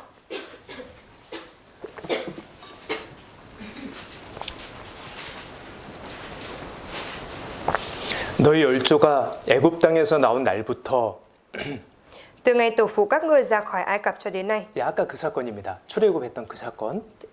tức là từ cái sự kiện mà dân Israel đi ra khỏi Ai Cập đấy ạ. 오늘까지 내가 내 종 선지자들을 너희에게 보내었으되 부지런히 보내었으나 Ngày này qua ngày kia ta đã liên tục sai tất cả các đầy tớ ta, tức các nhà tiên tri đến với họ. 26절 같이 읽겠습니다. Câu 26 chúng ta cùng đọc với nhau ạ. Nhưng họ 저희가 không nghe 나를 ta, chẳng 청종치 thèm chú 아니하며 ý, lại còn 귀를 cứng đầu 기울이지 cứng cổ, 아니하고 ăn ở xấu 목을 xa hơn 굳게 cả 하여 tổ phụ mình. 너희 열조보다 악을 더 행하였느니라. 하나님은 이스라엘 사람들을 사랑하셔서 선지자들 하나님의 사람을 계속 보내주셨습니다. Đức Chúa Trời thì yêu thương dân chúng Israel nên Ngài đã liên tục sai nhà tiên tri là người của Ngài đến với họ. 부모님은 자녀를 사랑하니까 끊임없이 자녀의 삶에 간섭을 하잖아요. Bởi vì bố mẹ yêu thương con cái vô cùng, thế nên là bố mẹ liên tục can thiệp vào trong đời sống của con cái đúng không 근데 ạ? 이스라엘 사람들 그게 싫은 거예요. Mà dân chúng Israel thì lại ghét điều đó ạ. 하나님 말씀을 듣지 않았습니다. Họ đã không nghe lời của Đức Chúa Trời ạ. 결국 이스라엘은 망했습니다. Và cuối cùng thì Israel đã bị hủy hoại ạ. 그리고 그들이 바벨론의 포로로 끌려갈 거라고 하나님께서 미리 Và 말씀하셨습니다. Đức Chúa Trời cũng đã nói trước rồi, dân chúng Israel này sẽ bị bắt đi lưu đày ạ. 그런데 놀라운 것은요. Nhưng mà điều thần kỳ là gì ạ? 그 바벨론 생활 70년 포로 생활이 끝나면 다시 돌아온다고 하나님께서도 Đức 말씀하셨어요. Chúa Trời cũng đã nói trước về việc là họ sẽ kết thúc cái 70 năm lưu đày ở Babylon đó rồi sẽ trở về ạ. 그리고 누구를 통해서 해방시켜 주실 건 또 성경이 미리 Rồi 말씀하셨어요. trong sách Kinh Thánh Chúa cũng đã nói trước cho việc là ai sẽ giải phóng giúp họ và được trở về Israel ạ. 예, 그리고 실제로 그렇게 Và 됐습니다. trên thực tế đã diễn ra y như vậy ạ. 성경대로. Theo đúng như lời Kinh Thánh ạ. 여기 예레미야 Giê-rê-mi 29장 đoạn 29.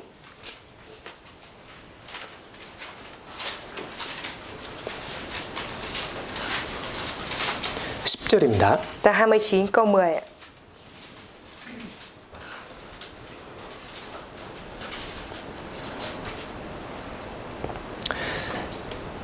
나 여호와가 이같이 말하노라. 바벨론에서 70년이 차면 내가 70년 포로 끌려갈 텐데 70년이 차면 내가 너희를 권고하고 나의 선한 말을 너희에게 실행하여 너희를 이곳으로 돌아오게 하리라. Đức Giê-hô-va phán khi thời hạn 70 năm cho Babylon kết thúc, ta sẽ thăm viếng các con, sẽ làm trọn lời hứa tốt lành cho các con và đem các con trở về nơi này.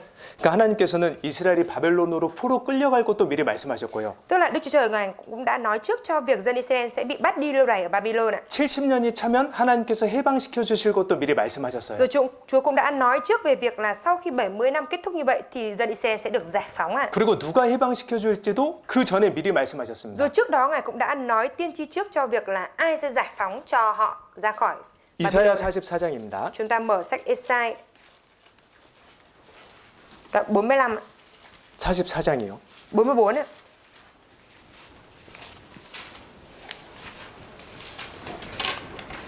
(28절) Câu 28.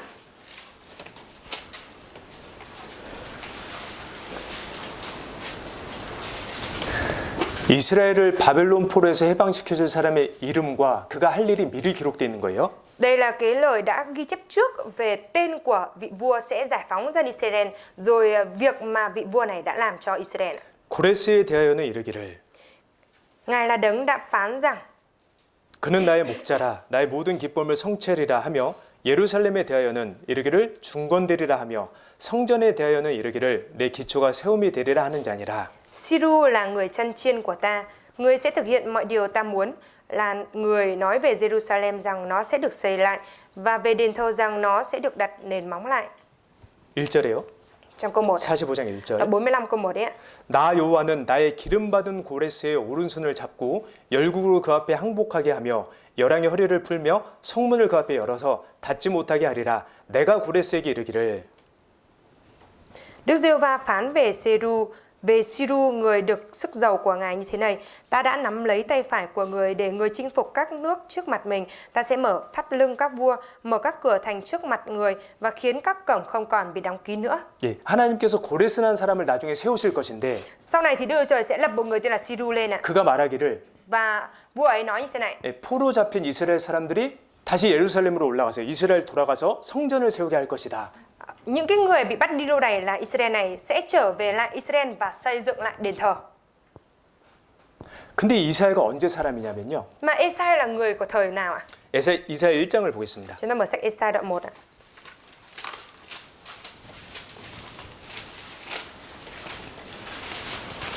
(1절) Câu 1 ạ. 이사야가 살았던 시대가 설명이 되어 있습니다. Ở đây thì có giải thích về cái thời đại mà Ê-sai sống ạ. 유다 왕 우시야와 요담과 아하스와 히스기야 시대에 아모스의 아들 이사야가 유다와 예루살렘에 대하여 본 이상이라. Vào thời Ô-xia, Jotham, Acha và Ê-xê-chia là các vua nước Juda, thì Ê-sai con trai Amos nhận khải tượng về nước Juda và thành Jerusalem. 예, 여기 앞에 보시겠습니까? Chúng ta có thể nhìn lên trên màn hình được không ạ? 예, 이사야 선지자를 통해 하나님이 고레스에 대해서 말씀하셨는데요. Đức Chúa Trời đã thông qua nhà tiên tri Ê-sai để tiên tri trước về vị vua Siru ạ. 이사야가 언제 활동을 했었냐? Và Ê-sai thì đã hoạt động vào trong thời nào ạ? 남유다 왕들이 19명이 있었거든요. Vua của 아, Nam 죄송합니다. Juda, 20명입니다. vua của Nam Juda thì có tổng là 20 vua ạ. 10번째, 11번째, 12번째, 13번째 왕 이때에 활약을 했던 사람이에요. Nhà tiên tri Ê-sai là nhà tiên tri đã hoạt động vào thời của vị vua thứ 10, thứ 11, thứ 12, thứ 13. 근데 이건 세계 역사니까요. 이미 자료들이 많이 이렇게 있습니다. Bởi vì đây là lịch sử thế giới rồi, thế nên là nó có nhiều tài liệu rồi ạ. 그래서 그걸 연대로 이렇게 따져보면 BC 791년에서 BC 686년이에요. Thế là tính ra niên đại thì nó sẽ là từ khoảng 791 trước công nguyên đến 686 trước công nguyên ạ. 왜 시간이 흘러갔는데 연도가 감소하냐 이렇게 생각하는 분 없으시겠죠? Ở đây chắc không có ai suy nghĩ rằng là sao thời gian trôi qua đi rồi mà cái số kia nó càng ngày nhỏ đi ạ. BC라 그렇습니다. 그죠? Tại vì là trước công nguyên đúng không ạ? 근데 이제 이스라엘이 망하는데요. Và Israel thì bị hủy hoại ạ. 바벨론이란 나라가 쳐들어옵니다. Rồi một đế quốc là Babylon đã 그래서 tấn công ạ. 세 번에 걸쳐서 포로로 끌려가요. 세 번에. Và tấn công 3 lần thì đã bắt Israel đi lưu đày. 그 첫 번째가 BC 606년입니다. Lần đầu tiên tấn công vào thì là năm 606 trước công nguyên. 그리고 이스라엘이 완전히 망한 거는 BC 586년이에요. Rồi cái năm mà Israel hoàn toàn bị tiêu vong ạ là vào năm 586 trước công nguyên. 그리고 고레스 왕이 이스라엘 사람들을 바벨론에서 해방시켜 준 것은 BC 536년입니다. Rồi năm mà vua Siru đã giải phóng cho dân Israel ra khỏi đó chính là vào năm 536 trước công nguyên ạ. 606에서 536을 빼면 몇 년입니까? Lấy 606 mà trừ đi 536 thì ra bao nhiêu năm vậy ạ? 70년입니다. 70 năm đúng không ạ? 지금 이사야는 아무리 늦게 우리가 잡아도요. 686년이라고 해도 536년에 비해서는 몇 년입니까? 150년이에요. 150년 전 sa람입니다. Nhưng mà tính Esai là tầm năm 686 trước công nguyên như thế vậy, rồi đến năm 536 được vua Siru giải phóng như kia thì là cách đấy 150 năm đúng không ạ? 150년 전에 고레스 이름이 성경에 미리 기록이 돼 있고요. Điều đó có nghĩa là tên của Siru đã được ghi chép vào trong sách Kinh Thánh trước đó 150 năm ạ. 고레스가 할 일이 미리 기록이 돼 있는데요. Rồi việc mà Siru làm là gì cũng đã được ghi chép trước như vậy. 그렇게 됐다는 겁니다. Sẽ trở nên như vậy. 증거가 있을 것인가? Và liệu có bằng chứng hay không? 예, 있습니다. Có ạ. 고레스 칙령이라고 하는 그 토기가 있는데요. Có một cái gì? 자, 일단 성경의 기록부터 보겠습니다. Trước tiên chúng ta xem cái nội dung được ghi chép trong Kinh Thánh trước đã nhé. 에스라 1장 Sách Esra đoạn 1.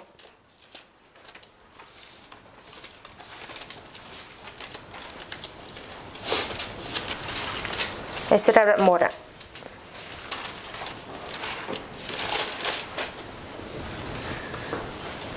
일 절 2절 같이 읽겠습니다. Câu 1, câu 2 chúng ta cùng đọc ạ. 바사 năm 왕 thứ nhất 고레스 dưới 원년에 triều Siru, vua Ba 여호와께서 Tư, 예레미야 Đức 입으로 하신 Giê-hô-va muốn làm 말씀을 ứng nghiệm lời 응하게 Ngài đã 하시려고 phán bởi miệng 바사 왕 Giê-rê-mi, 고레스의 nên 마음을 Ngài thúc giục lòng 감동시키심에 Siru, vua Ba 저가 Tư 온 ra 나라에 sắc chỉ 공포도 và công 하고 bố trên 조소도 toàn 내려 vương quốc mình 가로되 rằng 바사 왕 고레스는 Siru vua 말하노니 Ba Tư nói 하늘의 신 Giê-hô-va Đức Chúa Trời của 여호와께서 các tầng 세상 trời 만국으로 đã 내게 ban tất cả 주셨고 các vương quốc 나를 trên đất cho 명하사 chấm 유다 và chính Ngài 예루살렘에 bảo 전을 chấm xây cất cho 건축하라 Ngài một đền 하셨나니 thờ tại Jerusalem. 이 일이 일어난 거예요. Việc như thế này xảy ra. 자, 그런데 여기 1절 뒤에 보시면 저가 온 나라에 공포도 하고 조소도 내렸다. Chúng ta nhìn vào cuối câu 1 thì có nói là ra sắc chỉ và công bố trên toàn vương quốc mình ạ. 예, 우리 시대 같으면 종이에 써서 총리가 사인을 해서 이렇게 복사해서 올리면 되는데요. Và thời đại của chúng ta thì giống như cái việc là chủ tịch nước mà ký một cái gì đó rồi xong rồi chỉ cần photo ra rồi phát cho toàn quốc là được đúng không ạ? 이때는 종이가 없습니다. Nhưng mà vào thời đó thì chưa có giấy ạ. 그러니까 진흙에다가 그 명령을 써서요. Thế nên là sẽ ra sắc chỉ ở trên đất sét ạ. 흙으로 불로 구웠습니다. Và cái đất sét đó thì được để khô cứng lại 오래 보관할 수 있도록요. để có thể bảo quản được lâu ạ. 이 고레스 칙령이 발견이 됐고 Và cái sắc chỉ của vua Siru này đã được khai quật ra. 지금 대형 박물관에 보관이 돼 있습니다. Nó đang được bảo quản ở viện bảo tàng ạ. 여기거든요. Chính là ở đây ạ. 영국 가면 사람들이 가보고 싶어하는 곳이 대형 박물관이에요. Khi mà đến Anh ạ, thì cái viện bảo tàng mà khách du lịch muốn đến xem đó chính là viện bảo tàng này. 규모가 너무 커서요. 하루 동안에 구경할 수가 없대요. Bởi vì diện tích của nó quy mô của nó rất là rộng nên là trong một ngày cũng không thể tham quan hết ạ. 근데 여기에 고레스 왕이 했던 그 말, 그 명령이 그대로 기록이 되어 있는 겁니다. Và ở tại đây thì cái sắc lệnh của vị vua Siru này đã được ghi chép trên này và đã được bảo tồn đến tận bây giờ. 그 대형 박물관 관장이었던 분의 말을 한번 직접 들어보시죠. Chúng ta trực tiếp nghe lời của một cái người quản lý ở viện bảo tàng này nhé. 테드라고 하는 프로그램은요. Đây là một cái chương trình TED. 네, 뭔가 지식 있는 분들이 나와서 그걸 설명해주고 이렇게 유익한 말을 해주는 프로그램입니다. Là một cái chương trình mà những cái người mà thông minh những người ta sẽ xuất hiện trên chương trình này để nói ra những cái lời có ích cho người khác ạ. 예, 직접 한번 Chúng 들어보세요. ta trực tiếp nghe nhé.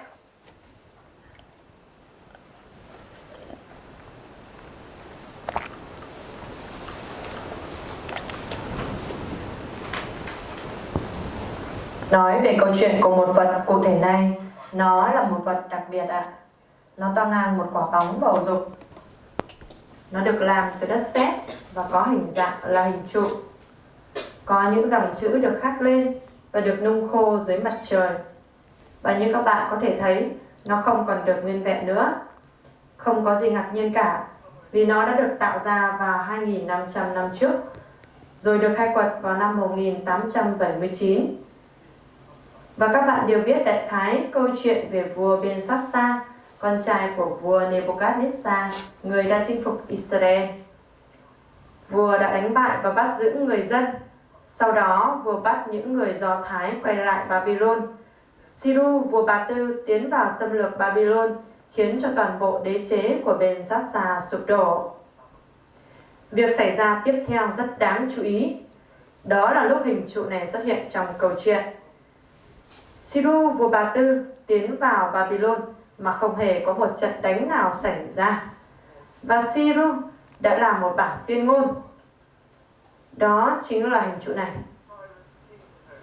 Vua nói rằng, một khi đã chiếm được Babylon, vua sẽ lập tức thả tự do cho tất cả những người mà hai tên Nebuchadnezzar và Ben-Sassar của Babylon đã bắt giữ làm nô lệ. Vua sẽ cho họ trở về cố quốc. Những người đã bị dân Babylon đàn áp và trục xuất sẽ được hồi hương. Đây chính là chiếu chỉ. Nó là bằng chứng về việc người Do Thái đã được trở về nhà sau khi bị lưu đày ở Babylon. Cho đến năm 1879, trong một cuộc khai quật tập trung về Babylon của Bảo tàng Anh đã phát hiện ra một vật hình trụ này. Nó bắt đầu gây ra một cuộc tranh luận sôi nổi ở giữa thế kỷ 19 rằng những lời của Kinh Thánh liệu có đáng tin? Chúng ta có thể tin chúng được không? Chúng ta chỉ biết về sự hồi hương của những người Do Thái và bản tuyên ngôn của Siru từ những lời trong Kinh Thánh Cựu Ước, không có một bằng chứng nào khác. Nhưng đột nhiên vật này đã xuất hiện, và nó là bằng chứng cho thấy rằng những lời Kinh Thánh là chính xác về mặt lịch sử. Đó là một khoảnh khắc tuyệt vời của thế kỷ 19. 예, 하나님께서 미리 말씀하신 대로 역사가 이루어진 거예요. Lịch sử đã diễn ra theo đúng như những cái lời tiên tri mà Đức Chúa Trời đã nói trước ạ. 자, 뿐만 아니라 Và không những thế ạ, 이 내용을요, 이스라엘 총리가 유엔총회에서 언급을 합니다. lời tiên tri này 이 내용을요, 이스라엘 총리가 và nội dung như thế này còn được chính thủ tướng của Israel 유엔이라고 하는 국제연합회의 있잖아요. phát biểu ở một 연합, 예, 거기서 그 내용을 언급합니다. ở Liên Hợp Quốc, phát biểu cái nội dung như thế này. 예, 이스라엘 총리 말을 한번 들어보세요. Chúng ta hãy thử nghe lời của Thủ tướng Israel nói nhé. Thì ngày hôm nay có thể được đứng trước mặt mọi người ở đây để phát ngôn về dân tộc Israel. Chúng tôi là một dân tộc lâu đời. Lịch sử của chúng tôi đã bắt nguồn từ khoảng 4.000 năm, từ Abraham, Isaac và Jacob. Chúng tôi đã vượt qua nghịch cảnh lớn, và chúng tôi đã tái thiết lập lại quốc gia Israel, chủ quyền mà từ tổ tiên chúng tôi đã bị tản mạn. Nhưng hôm nay, hy vọng của chúng tôi về tương lai đang bị uy hiếp bởi vũ khí hạt nhân của Iran. Mặc dù Israel đang bị Iran đe dọa, nhưng trước đây mối quan hệ với Iran rất tốt. Khoảng 2.500 năm trước, Cyrus, vị vua vĩ đại của Ba Tư, đã chấm dứt cuộc sống lưu vong của dân Do Thái ở Babylon. Lúc đó ông đã ban bố một sắc lệnh nổi tiếng là người Do Thái sẽ có thể trở về Israel và xây dựng lại đền thờ của người Do Thái tại Jerusalem. Đó là nghị định của Ba Tư.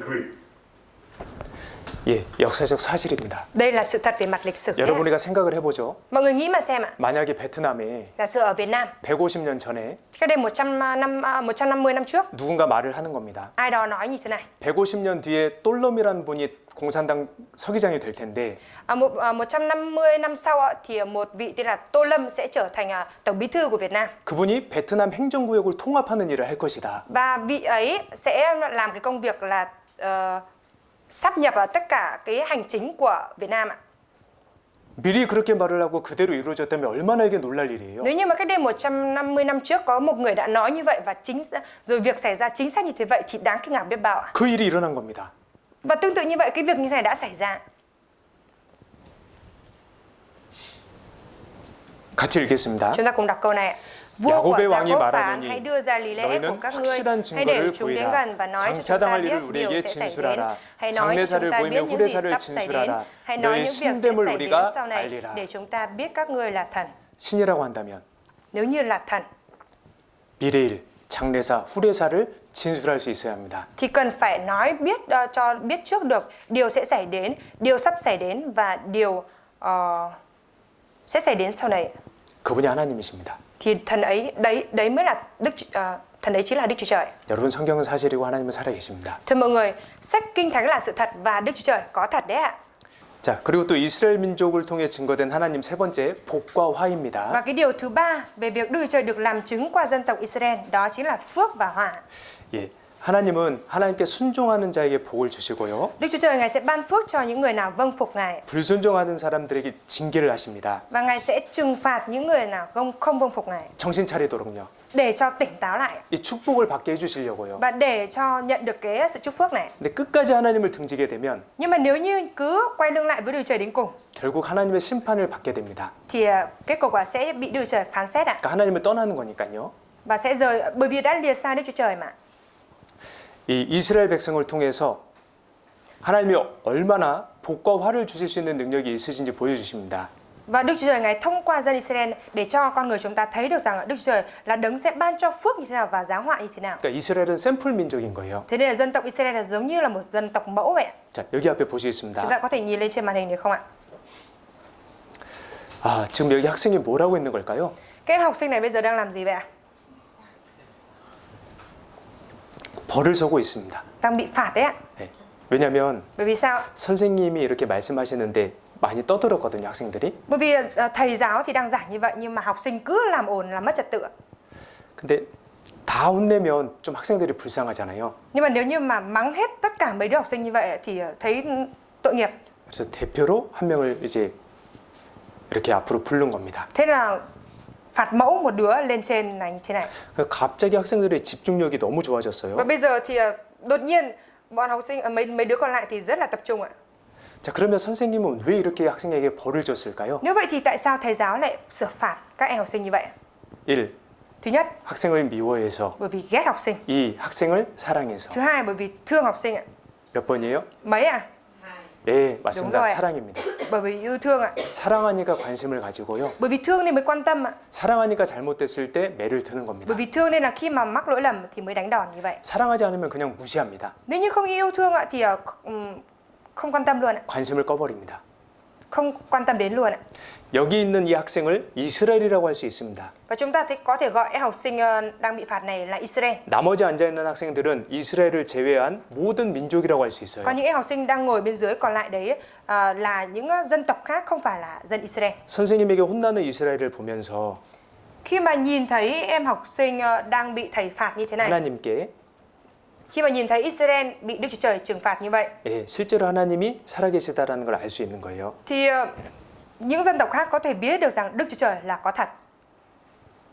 근데 하나님께서요, 이스라엘 백성에게 복을 먼저 말씀하셨습니다. Đức Chúa Trời thì đã phán với dân Israel trước về phước lành ạ. 하나님은 우리에게 복 주시기를 원합니다. Đức Chúa Trời thì muốn ban phước lành cho chúng ta. 그래서 첫 번째 사람 아담을 만드시고도 먼저 복을 주셨어요. Vậy nên là Ngài đã làm ra người đầu tiên là Adam và đã ban phước cho Adam.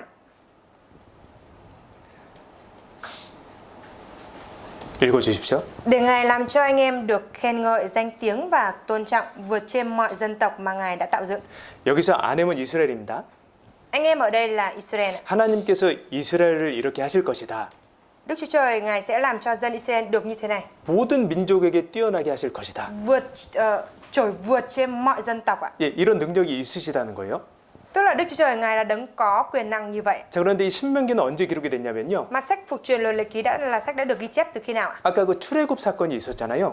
Trước đó chúng ta có học về sự kiện xuất ra khỏi Ai Cập đúng không ạ? 그리고 이스라엘이 광야에서 40년 있었거든요. Và sau đó thì có cái khoảng thời gian dân chúng Israel sinh hoạt ở trong hoang mạc 40 năm. 그때 기록된 말씀입니다. Và đây chính là lời đã được ghi chép vào thời điểm đó. 노예에서 이제 금방 막 벗어났을 때.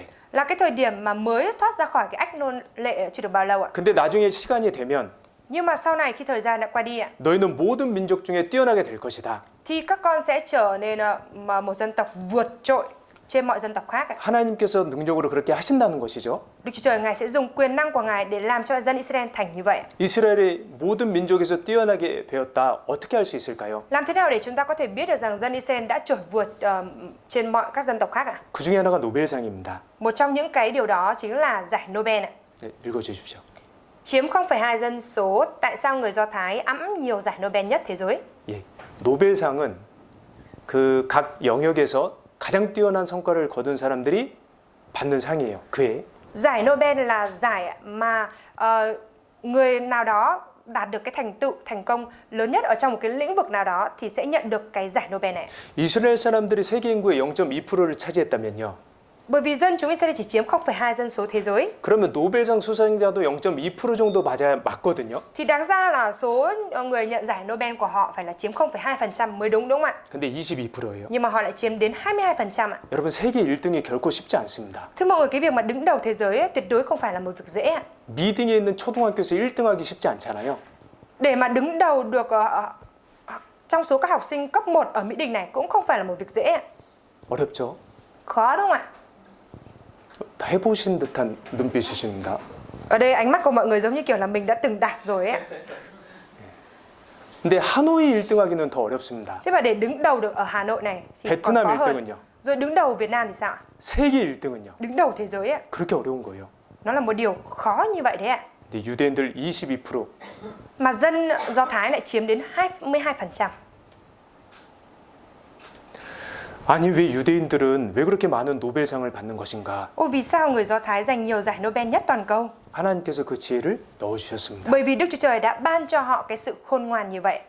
뿐만 아니라 Và không những thế, 하나님께서는 이스라엘 사람들에게 재물 얻는 능까지 주셨습니다. Đức Chúa Trời còn ban cho dân Israel có cái tài năng kiếm được tiền bạc ạ. 돈 버는 능력을 주신 거예요. Chúa ban cho họ có tài năng để kiếm tiền ấy. 사람이 어느 정도 부자가 될 수 있습니다. Con người có thể mà tự sức đạt được đến cái mức giàu có ở mức nào đó thôi. 근데 엄청난 그 부자가 되기 위해서는요. Nhưng mà để có thể trở thành người tỷ phú ấy ạ, 개인의 노력으로만 안 됩니다. thì tự bằng sức của mình thì khó có thể đạt được ạ. 이 시대 가장 부유한 민족 하면 유대인들이에요. Và cái dân tộc giàu có nhất ở thời đại ngày nay của chúng ta chính là dân Do Thái ạ. 이스라엘 지구촌도 삭스리한다. Israel đang quét sạch tiền của cộng đồng toàn cầu. 생각을 해보십시오. Chúng ta nghĩ mà xem ạ. 이게 굉장히 이례적인 일입니다. Đây 특별한 일입니다. đây là một cái chuyện rất đặc biệt ạ. 우리 베트남에서 소수민족 있죠? Việt Nam của chúng ta thì có các dân tộc thiểu số đúng không ạ? 한 0.2% 정도 되는 민족이 있을 거예요. 베트남 전체 인구에. Chắc là cái dân tộc thiểu số thì chỉ chiếm khoảng 0,2% dân số Việt Nam. 만약에 그 민족이 Mà giả sử cái dân tộc thiểu số đấy 호안기엠 근처에 있는 그 금사라기 땅들을 다 소유하고 있어요. đều đang sở hữu tất cả những cái đất vàng ở quanh khu vực Hồ Tây. 그리고 Rồi 베트남 큰 기업들 뭐 베트남 에어라인, 비엣젯, 비나밀크 다 소유하고 있어요. rồi lại đang là sở hữu tất cả những cái tập đoàn lớn ở Việt Nam như là Vingroup và Vietnam Airlines rồi gì đó. 그게 불가능하지 않습니까? Thì đó là một cái điều bất khả năng đúng không ạ? 그와 비슷한 일이 일어나고 있는 겁니다. Nhưng một cái việc tương tự như vậy lại đang diễn ra ở Israel ạ. 유대인들을 통해서요. Thông qua dân Do Thái ạ. 하나님께서 재물 얻는 능을 주셨습니다. Đức Chúa Trời đã ban cho dân Israel có cái tài năng kiếm tiền. 유럽에서 가장 부자 가문하면 로스차일드 가문입니다. Nhắc đến gia tộc giàu có bậc nhất ở trên thế giới thì đó chính là gia tộc Rothschild. 사실 이 가문의 그 재산이 얼마나 됐는지 정확하게 산출하기가 어려워요. Và rất khó để có thể tính được xem là cái khối tài sản khối tài sản của gia tộc này là là bao nhiêu ạ. 근데 유럽의 금융, 석유 이런 시장들을 다 쥐고 있습니다. Nhưng mà gia tộc này thì đang nắm giữ hết tất cả những cái công ty dầu mỏ và các tiệm vàng. 어떤 전문가들은 계산을 해보니까요. Và có nhà chuyên gia nào đó thì đã thử tính ra như thế này. 이 사람들의 재산을 팔면 지구에 있는 모든 사람들에게 1억 동씩 나눠줄 수 있대요. Đó, nếu như bán hết tất cả gia sản của gia tộc này ra rồi phân phát cho tất cả mọi người ở trên thế giới thì mỗi một người sẽ được phát cho 100 triệu ạ. 모든 사람에게요? Được phát cho tất cả mọi người trên thế giới này mỗi người 100 triệu đấy. 80억 명이 넘는데요, 인구가. Mà dân số trên thế giới này là hơn 8 tỷ người. 여기 앞에 보신 이 회사들은 글로벌 석유 회사입니다. Những công ty mà chúng ta nhìn ở trên màn hình này đều là những cái công ty đa quốc gia. 예, 대부분 유대인 소유예요. đều là thuộc sở hữu của người Do Thái ạ. 유대인들이 이 기름, 석유 산업도 꽉 쥐고 있습니다. Người Do Thái đang nắm giữ các công ty dầu mỏ. 여기 있는 회사들은 세계 그 식량 회사입니다. Và những công ty xuất hiện trên này đó là những công ty lương thực ngũ cốc ở trên thế giới ạ. 예, 지금 이 네 개 회사에서 전 세계 곡물의 80%를 쥐고 있어요. Và bốn cái công ty lương thực ngũ cốc này đang nắm giữ đến 80% cái 80%. 전 세계 곡물에. nắm đến 80% cái lương thực ngũ cốc ở trên toàn thế giới ạ. 여기 카길이라는 회사 있잖아요. Ở đây có công ty Cargill đúng không ạ? 여기서는 회사 자체에서 인공위성을 만듭니다. Và chính ở công ty này người ta đã làm ra cái vệ tinh nhân tạo đấy. 그리고 새우가 이렇게 먹이 먹는 소리까지 이렇게 파악할 수 있는 기술이 있어요. Rồi họ có một cái kỹ thuật có thể nắm bắt được cả cái tiếng con tôm nó ăn thức ăn ạ. 그러니까 어느 때 이 새우가 먹이를 잘 먹는지 그것까지 분석을 하는 Thế 거예요. là người ta có thể phân tích được rằng vào cái thời điểm nào thì con tôm nó sẽ ăn tăng trưởng nhanh ạ. 이 회사는 앞으로 돈을 더 많이 벌 겁니다. Và cái công ty này từ giờ về sau sẽ càng kiếm được nhiều tiền hơn nữa. 왜냐하면 Bởi vì sao? 지금 기후 변화 때문에요. 이 식물 값이 올라가고 있어요. Bởi vì hiện tại do cái sự thay đổi của khí hậu nên là cái giá của lương thực và ngũ cốc đang gia tăng ạ, đang tăng mạnh ạ. 공장에서 만들어내는 그런 공산품들은 돈 있고 시간이 있으면 더 충분히 생산할 수 있습니다. Những cái hàng hóa những cái sản phẩm được sản xuất từ các nhà máy thì 돈 있고 시간만 있으면 얼마든지 많이 생산할 수 khi 있어요. nó bị lỗi thì chỉ cần có thời gian rồi có tiền bạc thì bao nhiêu cũng có thể làm lại được ạ. 농산물은 그게 안 돼요. Nhưng mà những cái vật nông sản thì không thể như vậy ạ. 심어서 수확하기까지 시간이란 게 걸립니다. Cái việc mà gieo trồng rồi chờ đến cho thời kỳ mà gặt hái được thì mất thời gian ạ. 열심히 심고 가꾸고 있는데 큰 폭풍이 오면요. 태풍이 오면 다 쓰러지는 거예요. Đã chăm chỉ gieo trồng, chăm sóc, tỉa bón cho nó rồi. Nhưng mà đến cái lúc mà chuẩn bị được thu hoạch thì bão tố xảy ra và bị mất hết ạ. 앞으로 곡물 가격은 더 비싸질 겁니다. Từ giờ về sau thì cái lượng giá thành của ngũ cốc và lương thực sẽ càng gia tăng đấy ạ. 이 회사들은 돈을 더 많이 벌겠죠. Và những công ty này nó sẽ càng kiếm được nhiều tiền hơn đúng không ạ? 다 유대인들 겁니다. Đều là của người Do Thái hết ạ. 예, 베트남 하남에도 있습니다. Và công ty Cargill này cũng có ở tỉnh Hà Nam, Việt Nam ạ. 유대인들이 돈을 너무 잘 버니까요. Bởi vì người Do Thái kiếm tiền rất giỏi ạ. 이런 이제 책들이 나온 거예요. Thế nên là người mới sản xuất ra xuất bản ra những cái cuốn sách như thế này. 이건 비밀이다. Ở đây là bí mật. 유대인들을 어떻게 자녀 교육을 시킬까 부자 되기 위해서. Người Do Thái dạy con như thế nào mà có thể làm giàu được? 유대인들의 성공, Thành công của người Do Thái, 유대인들의 지혜. trí tuệ Do Thái. 예, 왜 유대인들이 그렇게 돈을 많이 버냐? 하나님께서 재물 얻을 능을 주셨습니다. Tại sao mà người Do Thái họ lại kiếm được tiền giỏi như vậy? Đó là bởi vì Đức Chúa Trời đã ban cho họ có tài năng kiếm tiền rồi ạ. 근데 하나님이 주시고자 하는 복은 이게 아니에요, 사실은. Nhưng mà sự thật thì cái phước lành mà Đức Chúa Trời muốn ban cho con người không phải là phước như này. 하나님께서 이스라엘뿐만 아니라 우리 모든 사람에게 주시려고 하시는 복은 영생의 복입니다. Phước lành mà Đức Chúa Trời không những muốn ban cho dân Israel mà còn muốn ban cho tất cả con người trên thế giới chúng ta. Đó chính là sự sống đời đời ạ. 영생의 복이요. Chính là phước của sự sống đời đời ạ. 천국에서 영원히 행복하게 사는 그 복이요. Đó là cái phước mà sẽ được sống ở trên thiên đàng hạnh phúc mãi mãi ạ. 그 복을 주실 수 있는 능력이 있다는 걸 보여주시는 거예요. Và Ngài cho thấy là Ngài có cái quyền năng có thể ban cho phước lành như vậy. 자, 하나님의 아들 예수 그리스도께서 이스라엘 땅에 오셨습니다. Con trai của Đức Trời là Đấng Christ Jesus đã đến trên đất này. 진짜 하나님께서 주시려고 하시는 복에 대해 말씀해 주셨습니다. Và Ngài đã nói về cái phước lành thực sự là gì ạ? 심령이 가난한 자는 복이 있나니 천국이 저희 것이며. Phước cho người nghèo khó tâm linh vì vương quốc thiên đàng thuộc về họ. 진짜 복이 뭐냐? Phước thực sự là gì ạ? 천국을 소유하는 것이다. Đó chính là việc sở hữu được thiên đàng. 내 아버지의 뜻은 이것이니 영생이니라. Ý muốn của cha ta là như thế này, đó là sự sống đời đời. 예. 예수님께서는 Đức Chúa Giêsu ạ, 기적을 통해서 하나님의 아들임을 보여주셨습니다. Ngài đã thông qua kỳ tích để cho người ta thấy được rằng Ngài chính là con trai của Đức Chúa Trời. 심지어 죽은 세 사람을 살리셨어요. Thậm chí là Ngài đã cứu sống 3 người đã chết ạ. 능력으로 하나님의 아들임을 입증하셨어요. Ngài đã thông qua cái quyền năng như vậy để minh chứng rằng Ngài là con trai của Đức Chúa Trời. 그리고 진짜 하나님께서 주시려고 하시는 복을 이스라엘 사람들에게 알려주셨습니다. Và sau đó Ngài đã cho dân chúng Israel biết được rằng cái phước lành thực sự mà Đức Chúa Trời muốn ban cho là gì ạ? 그런데 놀랍게도 Như một điều đáng kinh ngạc, 이스라엘 사람들이 예수님을 십자가에 못 박아 죽였습니다. đó là dân chúng Israel lại đóng đinh và giết chết Đức Chúa Giêsu trên thập tự giá. 이상하죠? Kỳ lạ đúng không ạ?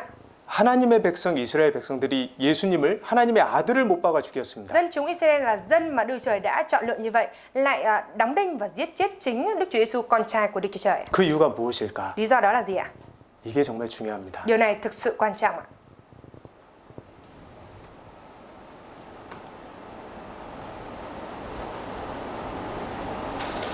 첫 번째는요. Lý do thứ nhất đó là 그러나 너희가 영생을 얻기 위하여 내게 오기를 원치 아니하는도다. vậy mà các ngươi không muốn đến với ta để được sự sống đời đời. 예수님께서 오병이어의 기적을 일으키셨어요. Đức Chúa Giêsu thì đã làm một cái phép lạ 5 cái bánh và 2 con cá. 물고기 2마리, 보리떡 5개로 5천 명을 먹이셨습니다. Ngài đã biến 2 cái bánh và 2 con cá và 5 cái bánh 5 cái bánh và 2 con cá ra và cho 5.000 người ăn ạ. 사람들이 떡 먹으러는 오는데 영생을 얻으려는 예수님께 오지 않는 거예요. Tức là những người thời đó họ đến với Đức Chúa Giêsu chỉ để được ăn bánh thôi, chứ không phải là đến để nhận được sự sống đời đời. 유대인들이 왜 예수님을 죽였냐면요. Tại sao người Do Thái lại giết chết Đức Chúa Giêsu ạ? 그들은 영생에 관심이 Bởi vì 없었습니다. họ không quan tâm đến sự sống đời đời. 단지 이 땅에 관심이 Họ 있었습니다. chỉ quan tâm đến mỗi ở đời này thôi ạ. 독립하는 거. Việc được độc lập này. 한 600년 동안 그 외세의 침입을 받았고 식민지배 받았거든요. Bởi vì trong suốt 600 năm họ đã liên tục bị ở những cái đế quốc khác đàn áp và cai trị ạ.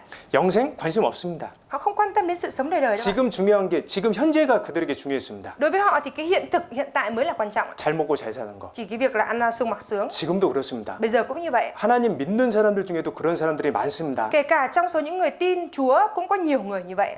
영생은 원하지 않아요. Không mong muốn sự sống đời đời, 별로 관심이 없어요. không quan tâm mấy. 그냥 이 땅에서 잘 먹고 잘 사는 게 목적이에요. Chỉ có cái mục đích là ăn sung mặc sướng ở trên đời này thôi ạ. 하나님 믿어서 좋은 직장 얻고 Tin Đức Chúa Trời nên là có được một công việc tốt. 하나님 믿고 가정의 평화를 얻고 Rồi tin Đức Chúa Trời nên có được mối hòa thuận ở trong gia đình. 내가 잘 먹고 잘 사는 거. Rồi mình ăn sung mặc sướng. 영생은 관심 없잖아요. Không quan tâm đến sự sống đời đời. 물론 하나님께서는 그 모든 것을 주실 수 있는 능력이 있습니다. Tuy nhiên Đức Chúa Trời Ngài là đấng có quyền năng có thể ban cho cái điều như vậy. 근데 하나님이 정말 주시고자 하는 것은요. Tuy nhiên thứ mà Đức Chúa Trời thực sự muốn ban cho là gì ạ? 영생입니다. Đó là sự sống đời đời. 진짜 복입니다. Chính là phước thực sự ạ. 여러분 이스라엘이 독립을 해도 Thưa mọi người, dù Israel có độc lập đi chăng nữa 죽잖아요. thì cũng chết ạ. 돈을 많이 벌어도 죽잖아요. Dù có kiếm được nhiều tiền đi chăng nữa cũng chết ạ. 좋은 집을 지어도 죽잖아요. Cho dù có xây được một căn nhà đẹp đi chăng nữa thì cũng chết ạ. 하나님이 주시려는 건 이 땅의 그 몇십 년짜리 복이 아닙니다. Thứ mà Đức Chúa Trời muốn ban cho con người đấy không phải là cái phước mà chỉ sống được mấy chục năm ở trên đất này ạ. 영원한 복입니다. Mà đó là cái phước lành đời đời ạ. 영생입니다. Đó chính là sự sống đời đời. 유대인들은 관심이 없었어요. Nhưng mà dân Israel lúc bấy giờ thì không quan tâm ạ. 사랑하는 자여, Hỡi người ta yêu dấu, 내 영혼이 잘됨 같이 내가 범사에 잘되고 강건하기를 내가 간구하노라. tôi cầu nguyện cho anh em được thịnh vượng mọi mặt, được khỏe mạnh, phần xác cũng như được thịnh vượng về phần hồn. 예, 하나님께서는 우리가 범사에 잘되기를 원하십니다. Vâng, Đức Chúa Trời thì muốn chúng ta được thịnh vượng trong mọi mặt ạ. 근데 먼저는 우리 영혼이 잘되기를 원하셔요. Nhưng mà trước hết thì Chúa mong muốn phần hồn, phần linh hồn của chúng ta được thịnh vượng trước đã. 우리가 영생을 얻기를 원하셔요. Chúa muốn chúng ta nhận được sự sống đời đời trước ạ. 근데 당시 유대인들은 관심이 없어요. Mà những người Israel thời đó thì không quan tâm ạ. 영혼에 무관심합니다. Không quan tâm đến linh hồn. 뿐만 아니라 Và không những thế, 왜 그들이 예수님을 죽였냐면요. tại sao họ đã giết chết Đức Chúa Giêsu ạ? 이 백성이 입술로는 나를 존경하되 마음은 내게서 멀도다. Dân này lấy môi miệng tôi kính ta nhưng lòng chúng nó cách xa ta lắm. 그들은 하나님의 백성이라는 자부심이 있었습니다. Họ đã có cái lòng tự hào rằng họ chính là dân chúng được tuyển của Đức Chúa Trời. 예, 하나님을 사랑한다고 입으로 말했습니다. Rồi bằng miệng họ cũng nói rằng họ yêu mến Đức Chúa Trời. 근데 마음은 하나님 사랑하는 마음이 전혀 없었어요. Nhưng mà trong lòng họ thì hoàn toàn chẳng có cái lòng yêu mến Chúa. 그러니까 외식을 합니다. Vậy nên họ mới có thói đạo đức giả. 신앙생활을 사람에게 보이려고 합니다. Thực hiện đời sống đức tin như vậy chỉ để cho người khác thấy. 혼자 있을 때와 사람들 앞에 있을 때 행동이 달라지는 거예요. Hành động lúc ở một mình với lúc ở trước mặt mọi người thì khác biệt ạ. 바른 믿음이 없으니까요. Bởi vì không có cái đức tin đúng đắn. 하나님이 어떤 분인지 모르니까요. Và bởi vì không biết Đức Chúa Trời là đấng như thế nào. 입술로는 하나님을 존경하는데 Nên là bằng miệng thì tôn kính Đức Chúa Trời. 삶은요 하나님과 전혀 상관이 없는 Nhưng 거예요. mà trong cái hình ảnh đời sống thực tế thì lại hoàn toàn chẳng liên quan gì với 혼자 Chúa. 있을 때 기도도 안 하고 Lúc mà ở một mình thì cũng chẳng buồn cầu nguyện, 말씀도 안 보고 cũng chẳng buồn đọc kinh thánh. 마음은 세상 것으로 가득 차 있었습니다. Rồi trong tấm lòng thì đầy rẫy những cái thứ của thế gian. 유대인들이요. Chính người Do Thái như vậy. 지금도 그렇습니다. Bây giờ cũng như vậy. 하나님을 잘못 섬기면 그렇게 됩니다. Nếu như mà thờ phượng Đức Trời sai lầm thì sẽ thành như vậy. 관심은 오직 먹고 마시고 시집가고 장가하는 거예요. Mối quan tâm thì chỉ quan tâm đến cái việc ăn uống cưới gả thôi ạ. 사고 팔고 집 짓고 장사하는 거예요. Chỉ quan tâm đến cái việc mua bán, xây nhà, xây cửa. 근데 입으로는 하나님 사랑한다고 합니다. Mà bằng miệng thì vẫn nói là yêu mến Chúa. 구원을 받았다고 합니다. Vẫn nói là tôi nhận được sự cứu rỗi rồi. 삶은요 Nhưng mà đời sống thì sao? 전혀 없어요. Thì hoàn toàn chẳng có. 유대인이 그랬습니다. Người Do Thái đã như vậy. 지금도 하나님 잘못 섬기면 그렇습니다. Nếu mà bây giờ mà thờ phượng sai Đức Chúa Trời thì cũng sẽ thành như vậy. 또 그들이 왜 예수님을 죽였냐면 Và vì sao mà họ lại đã giết Đức Chúa Giêsu nữa ạ? 같이 Chúng 읽겠습니다. ta cùng đọc ạ. Do không 하나님의 nhận 의를 biết sự 모르고 công chính 자기 của 의를 Đức Chúa Trời và 세우려고 tìm cách lập 힘써 sự công 하나님의 chính riêng 의를 cho mình, 복종치 nên họ không thuận 아니하였느니라. phục sự công chính của Đức Chúa Trời. 예, 자기의 의만 세우기 바빴습니다. Họ chỉ bận rộn lập cái sự công chính riêng cho mình thôi ạ. 내가 이렇게 하나님 잘 믿고 있습니다. À, tôi đang tin Đức Chúa Trời rõ như thế này. 저 금식하고 있습니다. Tôi cũng đang kiêng ăn nữa. 새벽 기도하고 Tôi 있습니다. cũng đang cầu nguyện vào sáng 이렇게 sớm. 전도 많이 하고 있습니다. Rồi tôi cũng đang truyền giảng nhiều như thế này. 자기 의를 드러내는 거예요. Cứ bày tỏ ra cái sự công chính riêng của mình ạ. 하나님의 의를 모르고요. Không biết đến sự công chính của Đức Chúa Trời là gì. 하나님의 의에는 복종하지도 않고요. Và cũng không thuận phục sự công chính của Đức Chúa Trời. 하나님의 의가 무엇입니까? Sự công chính của Đức Chúa Trời là gì ạ? 하나님의 의가 어떻게 나타났습니까? Sự công chính của Đức Chúa Trời đã được bày tỏ như thế nào? 복음에는 하나님의 의가 나타나서 Trong Tin lành này, sự công chính của Đức Chúa Trời được bày tỏ. 복음에 나타나 있습니다. Sự công chính của Đức Chúa Trời đã được bày tỏ trong Tin lành ạ. 여러분, 우리는 결코 의로운 존재가 아닙니다. Thưa mọi người, chúng ta không phải là những chủ thể công chính đâu ạ. 왜 유대인들이 자기 의를 세웠냐면요. Tại sao những người Do Thái họ lại tìm cách lập sự công chính riêng cho mình ạ? 자기가 지금 죽으면 지옥 갈 존재라는 걸 몰랐습니다. Bởi vì họ không nhận ra rằng mình là cái chủ thể bây giờ chết đi sẽ đi xuống địa ngục ạ. 더러운 죄인인 걸 알지 못했어요. Họ đã không nhận ra rằng họ là một tội nhân dơ bẩn ạ. 내가 이렇게 열심히 하는데, Tôi chăm chỉ như thế này mà. 내가 이렇게 전도하고, Tôi đang truyền giảng như thế 이렇게 này. 봉사하고, Tôi phục vụ như thế này. 이렇게 교회 열심히 Rồi 다니는데 tôi đi hội thánh chăm chỉ như thế này. 내가 천국에 안 가면 누가 가? Tôi mà không lên thiên đàng thì ai mà được lên? 그런 마음이었습니다. Tấm lòng như thế vậy ạ. 지금도 구원받지 못하신 분들이 그래요. Bây giờ những ai chưa nhận được sự cứu rỗi là như vậy. 자꾸 자기 의를 드러내십니다. Cứ cố gắng bày tỏ cái sự công chính của mình ạ. 내가 이렇게 열심히 전도하고, Tôi truyền giảng chăm chỉ như thế này. 내가 이렇게 열심히 하나님 믿고 있는데 Và tôi cũng đang tin Đức Trời chăm chỉ như thế này. 내가 천국까지. Nên tôi được lên thiên đàng chứ. 예, 착각입니다. Đấy là một sự nhầm lẫn đấy ạ. 하나님의 의를 통해서 우리는 천국 가는 거예요. Chúng ta lên được thiên đàng là nhờ sự công chính của Đức Chúa Trời. 이 하나님의 의를 깨닫기 위해서는 Và để có thể nhận được sự công chính, nhận biết ra được sự công chính của Đức Chúa Trời, 먼저 내가 지옥 갈 죄인이라는 걸 깨달아야 thì 돼요. trước hết là phải nhận biết ra mình là một tội nhân đi xuống địa ngục ạ. 유대인들은 그걸 몰랐어요. Mà người Do Thái thì không biết điều đó ạ. 지금도 Bây 그렇습니다. giờ cũng như vậy ạ. 내가 얼마나 철저한 죄인인지 모르니까 Bởi vì không biết là mình một tội nhân bi thảm biết bao, 자꾸 자기를 드러내는 겁니다. nên là cứ liên tục bày tỏ mình ra, thể hiện mình ra. 하나님을 믿는데 제대로 믿는 게 아니죠. Mặc dù tin Chúa đấy, thế nhưng mà lại không tin đúng đắn ạ. 천국 가는 믿음이 아닙니다. Đó không phải là cái đức tin có thể lên được thiên đàng. 유대인들이 그랬습니다. Người Do Thái đã như vậy. 그들의 영생에 무관심했고 Họ không quan tâm đến sự sống đời đời. 오직 이 땅에 욕심이 많았고 Họ chỉ có nhiều cái lòng tham vọng ở trên đời này ạ. 자기 의를 드러냈고요. Rồi bày tỏ cái sự công chính riêng của mình. 입으로는 하나님을 사랑한다고 하면서 Trong khi bằng miệng thì nói rằng yêu mến Chúa, 삶은 전혀 하나님과 상관없이 살았습니다. mà đời sống thì sống hoàn toàn chẳng liên quan gì với Đức Chúa Trời. 여기에 그런 분들 계시면 안 됩니다. Ở đây mà có người nào như vậy thì không được ạ. 이번에 확실히 구원 받으셔야 돼요. Lần này chúng ta nhất định phải nhận được sự cứu rỗi chắc chắn ạ. 근데 유대인들은 예수님을 죽일 권한이 없었거든요. Nhưng mà người Do Thái thời đó thì không có cái quyền để giết Đức Chúa Giêsu ạ. 로마 총독 빌라도에게 대신 죽여달라고 합니다. Nên họ đã nhờ và tổng đốc Phi-lát của La Mã giết chết Đức Chúa Giêsu ạ. 근데 빌라도도 총독 정도 됐으면요 생각이 있고 능력이 있는 사람이에요. Mà Phi-lát mà để trở thành một tổng đốc của La Mã như vậy thì hiển nhiên là ông ta cũng phải là một cái người có trí tuệ và biết nghĩ đúng không ạ? 예수님을 조사해 보니까 죄가 없었어요. Và khi mà ông ta điều tra Đức Chúa Giêsu thì thấy rằng Đức Chúa Giêsu này không có tội ạ. 이분은 죄가 없다. Vị này không có tội. 근데 유대인들은 계속 죽여달라고 하는 Nhưng mà 겁니다. người Do Thái cứ xin hãy giết chết hắn. 그래서 빌라도가 좋은 아이디어를 생각해냈어요. Vậy nên là Phi-lát đã đưa ra một cái ý tưởng hay như thế này. 1년에 한 번 그 출애굽했던 날을 기념하는 명절이 있거든요. Ở Israel thì một năm họ sẽ có một cái ngày kỷ niệm về cái ngày họ đi ra khỏi Ai Cập ấy ạ. 그날은 죄수 한 명을 놓아주는 풍습이 있었습니다. Và họ có cái phong tục là vào ngày đó thì sẽ tha cho một tội nhân ạ. 빌라도가 유명한 강도 바라바와 예수님 이렇게 둘을 이렇게 보여주면서요. 누구를 놓아줄까라고 했어요. Philát đã dẫn ra một tên cướp khét tiếng thời đó ra ở đây với Đức Chúa Giêsu như thế này, rồi kêu dân chúng là các ngươi muốn thả ai ra? 죄인으로 유명해지려면 진짜 큰 죄 지어야 됩니다, 여러분. Một tù nhân khét tiếng thì để khét tiếng được thì đã phạm rất nhiều tội lỗi đúng không ạ? 그러니까 빌라도는 이스라엘 사람들이 예수님을 놓아주라고 하겠지라고 생각했던 것 같아요. Thế có vẻ như là Philát thì nghĩ rằng là dân chúng Israel chắc chắn là sẽ nói là xin tha Giêsu ra. 근데 그 예상이 빗나갔습니다. Nhưng mà đã ngược lại với cái suy nghĩ của ông ạ. 유대인들은 예수님을 죽이라고 바라바를 놓아달라고 했습니다. Dân chúng đã xin giết Đức Chúa Giêsu và thả Baraba ra. 이제 폭동이 나려고 하는 것 같아요. 바라바를 안 놓아주면. Và Philát cảm thấy rằng nếu như mà không có thả Baraba ra thì chắc dân chúng sẽ bạo động mất. 그러니까 이제 부하에게 물을 가져오라고 해서요. 사람들 앞에서 손을 씻고 말합니다. Nên là Philát đã sai quân lính hạ thần đem nước đến, vừa rồi Philát rửa tay trước mặt dân chúng. 예수님 죽인 죄 너희가 당해라. Cái tội giết Đức Chúa Giêsu này thì các ngươi hãy gánh lấy. 나에게는 죄가 없다. Chứ ta không có phải gánh chịu giá phải trả gì. 그때 유대인이 뭐라고 Và 했냐면요. lúc đó thì dân Do Thái đã đáp lại như thế nào? 마태복음 Chúng ta mở sách Matthew 27장입니다. Matthew đoạn 27 24절에서 26절. đoạn 27 từ câu 24 đến câu 26 á.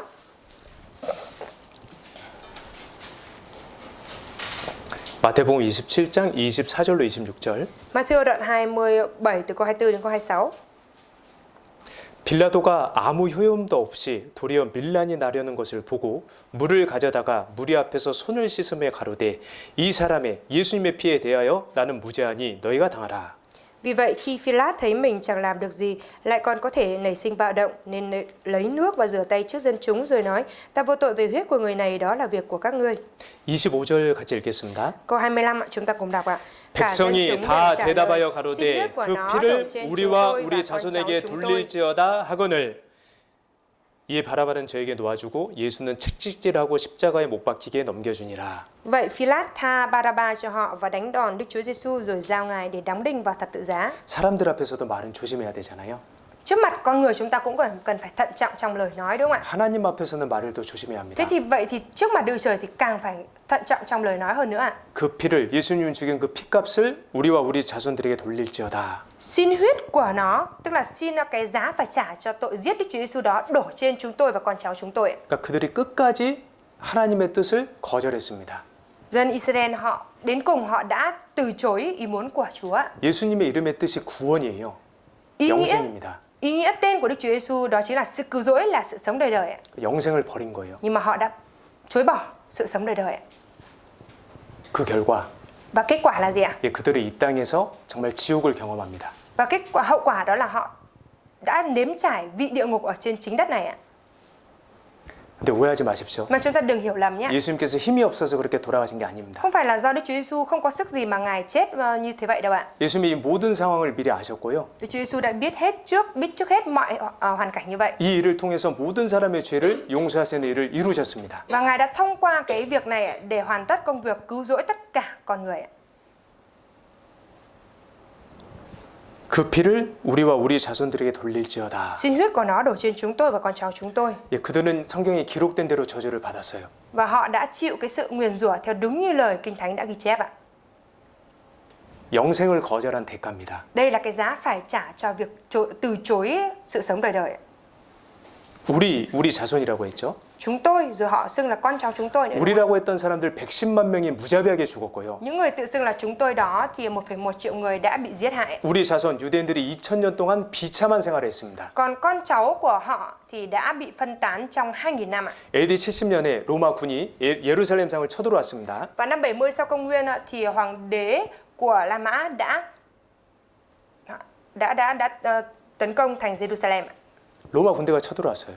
Quân lính của La Mã đã kéo vào thành Jerusalem, 예루살렘 주위에 토성을 쌓았습니다. rồi bao vây xung quanh thành Jerusalem 안에 있는 사람이 못 나오도록요. để khiến cho những người ở trong thành không thể ra khỏi, 밖에서 음식이 못 들어가도록요. rồi cũng khiến cho lương thực không được đưa từ bên ngoài vào. 5개월 정도 지났습니다. Và 5 tháng đã qua đi, 들어가 보니까요. và khi mà quân lính La Mã đi vào 유대인들이 자기 자식 잡아먹고 thì 있어요. thấy cảnh tượng là người Do Thái đang ăn thịt con cái mình ạ.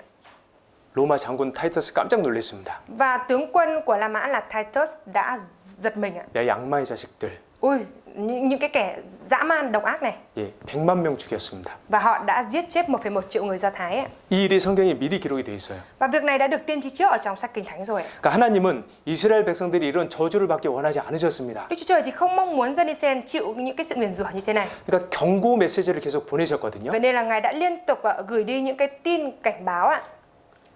내 말에 불순종하면 안 돼. Các con không vâng phục lời ta nhá. 이런 일이 있을 거야. Bởi vì nếu như các con không vâng phục thì sẽ xảy ra những chuyện như thế này.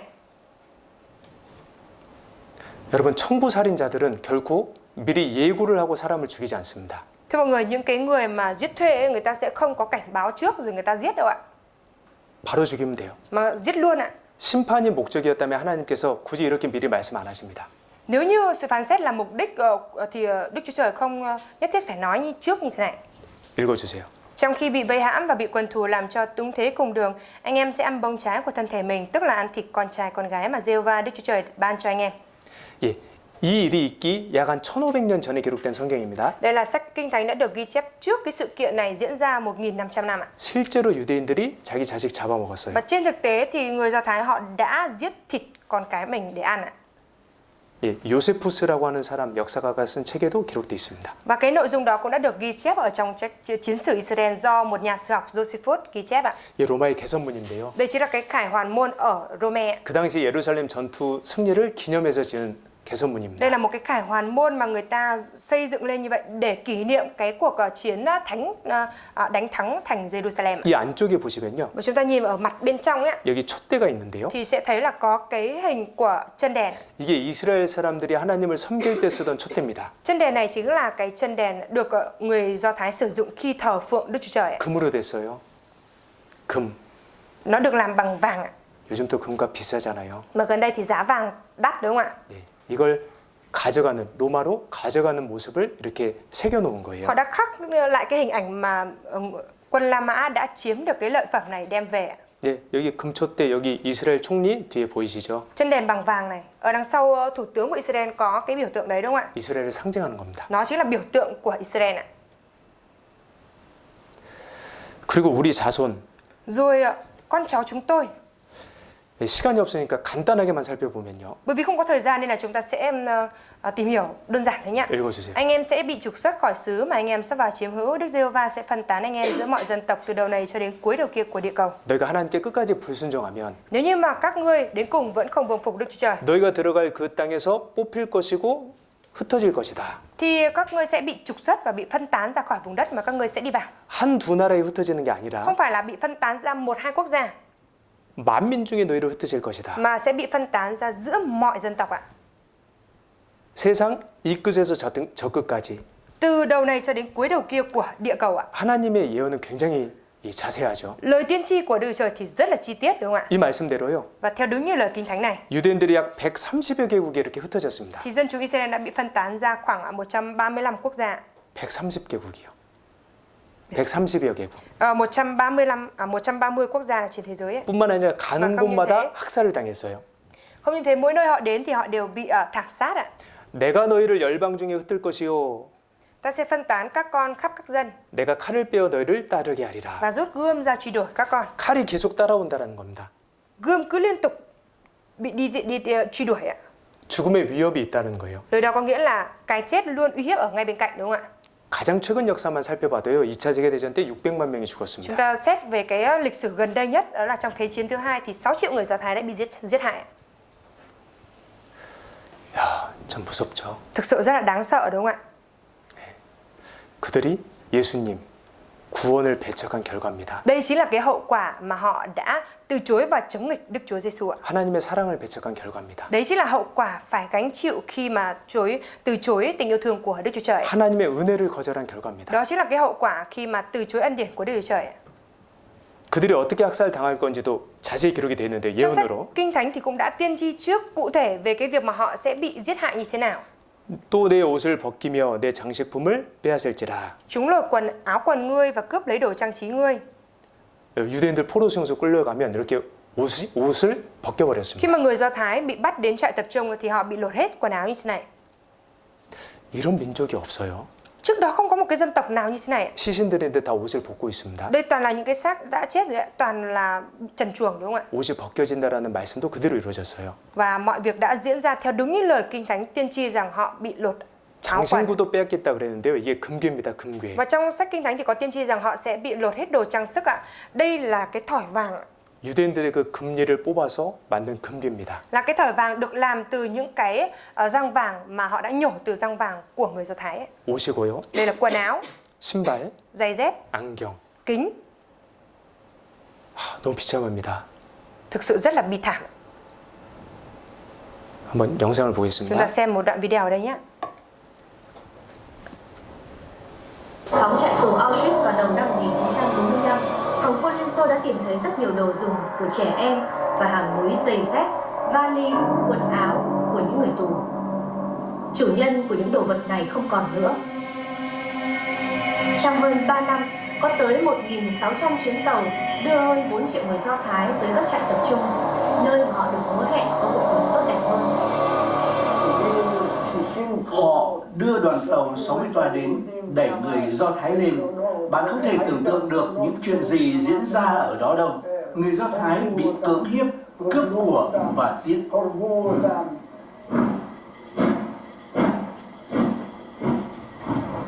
Từ nhiều nơi ở châu Âu, những đoàn tàu hỏa chở người Do Thái dừng lại ở ga cuối cùng này. Họ bị đưa thẳng vào phòng hơi ngạt.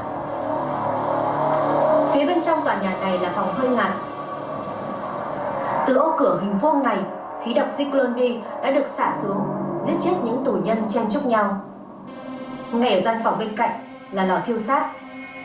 Chỉ riêng ở trại này đã có tới hơn 1 triệu người bị giết hại. Trại tập trung và giết người lớn nhất châu Âu được lưu giữ gần như nguyên vẹn nhằm giáo dục các thế hệ sau này. 예, 그대로 보존되어 있습니다. Đang được bảo tồn giữ nguyên y như vậy. 예, 아까 그 기차가 들어왔던 역인데요. 제가 아는 분도 여기 다녀왔습니다. Cái lối mà cái tàu hỏa loại nó đi vào ở đây chính là ở đây. Ở đây là có một người mà thầy quen biết đã đi tham quan ở đây. 예, 이게 그 가스실에 넣었던 그 독가스가 담겨 있던 통이고요. Đây chính là những cái hộp mà đựng cái khí độc ạ. 이게 머리카락. Rồi đây là tóc ạ. 이게 그 가스실 한 벽인데요. Đây là một bức vách ở trong cái phòng khí hơi ngạt đấy. 손톱 자국입니다. Đây là những cái vết móng tay cào. 그 독가스가 너무 괴로워서요. Bởi vì khi mà hít những cái khí ga đó thì rất là đau đớn ạ. 나가고 싶은데 못 나가는 거예요. Muốn đi ra khỏi nhưng mà không thể ra được ạ. 그렇게 죽었습니다. Đây là đã chết như vậy. 신발, Giày dép, 화장실인데 문이 없습니다. nhà vệ sinh nhưng mà không có cửa. 인권이 없거든요. Bởi vì không có nhân quyền. 사람들이 자는 곳이에요. Rồi đây là cái chỗ người ngủ đấy. 얘가 미국에 있는 그 홀로코스트 기념관인데요. Đây là bảo tàng tưởng niệm Holocaust ở Mỹ ạ. 예, 그 당시 피해를 입은 유대인들을 희생하고 기념하기 위해 만든 곳입니다. Đây là nơi đã được tạo ra để tưởng niệm những cái người mà đã bị sát hại, chịu thiệt hại ở trong cái trận thảm sát tập trung đấy ạ. 근데 이 건물의 한쪽 벽에 성경 구절이 기록이 돼 있어요. Mà ở bên ở trong cái viện bảo tàng này ạ, thì bên một vách tường có khắc một câu kinh thánh ạ.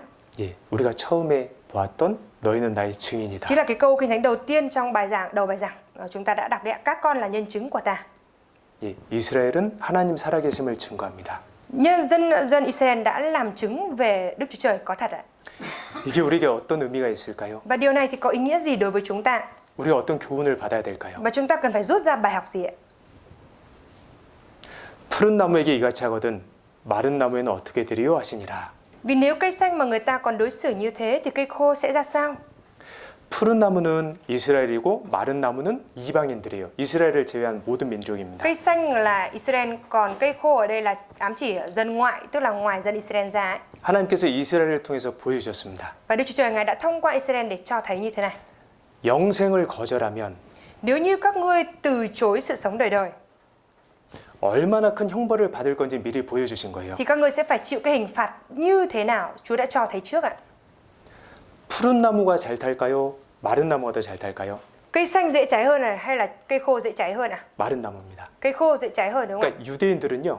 Thế nên những người Do Thái á, 영생은 유일하신 참 하나님과 그의 보내신 자 예수 그리스도를 아는 것인데요. sự sống đời đời là nhận biết Đức Chúa Trời duy nhất và chân thật cùng Đức Chúa Giêsu Christ là đấng Cha đã sai đến ạ. 이미 하나님께서 기적과 역사와 능력을 통해서 유일하신 참 하나님을 알려주셨잖아요. Và Đức Chúa Trời đã thông qua những cái kỳ tích như vậy để cho dân Israel thấy được rằng Đức Chúa Trời có thật và duy nhất và chân thật rồi ạ. 뿐만 아니라 예수님을 그들에게 보내주셨잖아요. Và không những thế, Đức Chúa Trời còn sai Đức Chúa Giêsu đến với họ rồi. 누구든지 예수님을 믿고 영생을 얻을 수 있는 걸 보여주셨잖아요. Và Chúa cũng đã cho họ thấy trước bất cứ ai chỉ cần tin vào Đức Chúa Giêsu thì đều có thể nhận được sự sống đời đời. 근데 유대인들이 거절했습니다. Nhưng mà dân Do Thái đã từ chối ạ. 그래서 이 땅에서 정말 무서운 형벌을 받은 거예요. Bởi vì vậy nên là họ đã gánh chịu cái hình phạt rất đáng sợ ở trên đất này. 근데 그걸 보면서도 Mà trong khi những dân tộc khác thấy được cái điều đấy như vậy rồi, 영생을 거절한 이스라엘 사람들이 받은 형벌을 보면서도 trong khi đã thấy được cái hình phạt của dân Israel phải gánh chịu khi mà từ chối Đức Chúa Giêsu như vậy rồi, 영생을 얻기 원하지 않는다면 mà vẫn còn không muốn nhận được sự sống đời đời, 네, 지옥에 간다라는 걸 보여주신 거예요. thì sẽ đi xuống địa ngục. Chúa đã cho thấy trước điều đấy ạ. 하나님이 살아 계십니다. Đức Chúa Trời có thật ạ. 성경이 사실입니다. Sách Kinh Thánh này là sự thật ạ. 왜 이렇게 이스라엘에 대한 역사를 성경에 기록해 주셨고 Tại sao Đức Chúa Trời lại ghi chép lịch sử của Israel vào trong sách Kinh Thánh như thế này? 왜 우리에게 이렇게 보여주시는 Rồi 걸까요? tại sao Chúa lại cho chúng ta thấy được như thế này? 이스라엘처럼 되지 말라고 하시는 겁니다. Để chúng ta đừng có trở nên giống như Israel ạ. 우리 모두 죄가 있잖아요. Bởi vì tất cả chúng ta ai cũng có tội mà đúng không ạ? 죄는 심판받거든요. Mà có tội thì phải chịu sự phán xét ạ. 그렇게 되면 안 된다라는 겁니다. Chúa cho thấy trước như vậy để chúng ta không trở nên như thế ạ. 자, 여기 하나님의 마음이 나와 있습니다. Ở đây thì có thể hiện rõ tấm lòng của Chúa ạ. 읽어주세요. Đức Giê-hô-va muốn ban phước cho ngươi và bảo vệ ngươi. Đức Giê-hô-va muốn chiếu sáng mặt Ngài trên ngươi và ban ân điển cho ngươi. Đức Giê-hô-va muốn hướng mặt Ngài đến ngươi và ban bình an cho ngươi. 하나님이 원하시는 게 나와 있습니다. Ở đây có sẽ điều mà Chúa muốn ạ. 하나님은 우리에게 복 주시기를 원합니다. Đức Chúa Trời thì muốn ban phước cho chúng ta. 하나님은요, 우리에게 은혜 베풀어 주기를 원하십니다. Và Đức Chúa Trời cũng muốn ban ân điển cho chúng ta. 하나님은 우리에게 평강 주시기를 원하십니다. Và Đức Chúa Trời muốn ban bình an cho chúng ta. 이게 하나님 마음이에요. Đây chính là tấm lòng của Đức Chúa Trời. 하나님의 진심입니다. Và đây cũng chính là cái thật tâm của Đức Chúa Trời. 그래서 성경을 통해서 하나님이 계심을 알려주시고 Vậy nên là Chúa thông qua sách Kinh Thánh này để cho chúng ta biết là Đức Chúa Trời có thật ạ. 정말 예수님을 통해서 우리에게 영생을 주시려고 하십니다. Và Ngài thực sự muốn ban sự sống đời đời cho chúng ta thông qua Đức Chúa Giêsu ạ. 여러분 성경을 배울 수 있는 기회를 얻으셨잖아요. Mọi người đợt này đã có được cơ hội để học sách Kinh Thánh đúng không ạ? 정말 특별한 기회입니다. Thì đây là một cơ hội thực sự rất đặc biệt đấy ạ. 하나님 앞에서 마음을 겸손하게 가지셔야 돼요. Thì chúng ta cần phải mang theo cái tấm lòng khiêm nhường trước mặt Chúa ạ. 유대인들과 같은 마음을 가지시면 안 됩니다. Chứ chúng ta không nên mang theo cái tấm lòng giống như người Do Thái ấy. 내일은 Tối mai 이 성경에 이제 세상 마지막 때 일어난 일들에 대해서도 기록이 되어 있거든요. trong sách Kinh 그걸 Thánh 말씀드릴게요. cũng có nói trước về những cái sự việc sẽ xảy ra trong thời kỳ tận thế, thời kỳ cuối cùng ạ.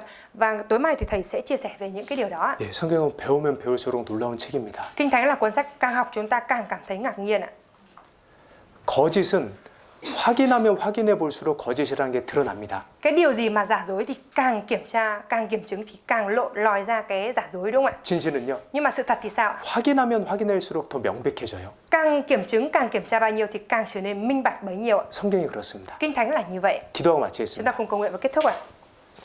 하나님 감사합니다. Đức Chúa Trời, chúng con dâng lời cảm tạ Chúa. 성경을 통해서 또 하나님이 살아계심을 알게 해주심에 감사드립니다. Chúng con cảm tạ Chúa về Ngài thông qua sách Kinh Thánh và cho chúng con được biết về Ngài. 여기 있는 모든 분들이 이번에 모두 영생을 얻을 수 있도록 도와주시옵소서. Chúa ơi, nguyện xin Chúa Ngài giúp đỡ để tất cả mọi người đây thông qua đợt hội thảo lần này đều có thể biết về sự tồn tại của Chúa và nhận được sự sống đời đời. 이 귀한 말씀을 농담으로 여기지 않도록 인도해 주시옵소서. Xin Chúa Ngài cũng dẫn dắt để mọi người đây không có coi lời của Chúa như là lời nói đùa. 집으로 돌아가는 그 발걸음도 안전하게 지켜주시길 Chúng 기도드립니다. con cầu nguyện xin Chúa Ngài cũng gìn giữ bước chân của mọi người trở về nhà được an toàn.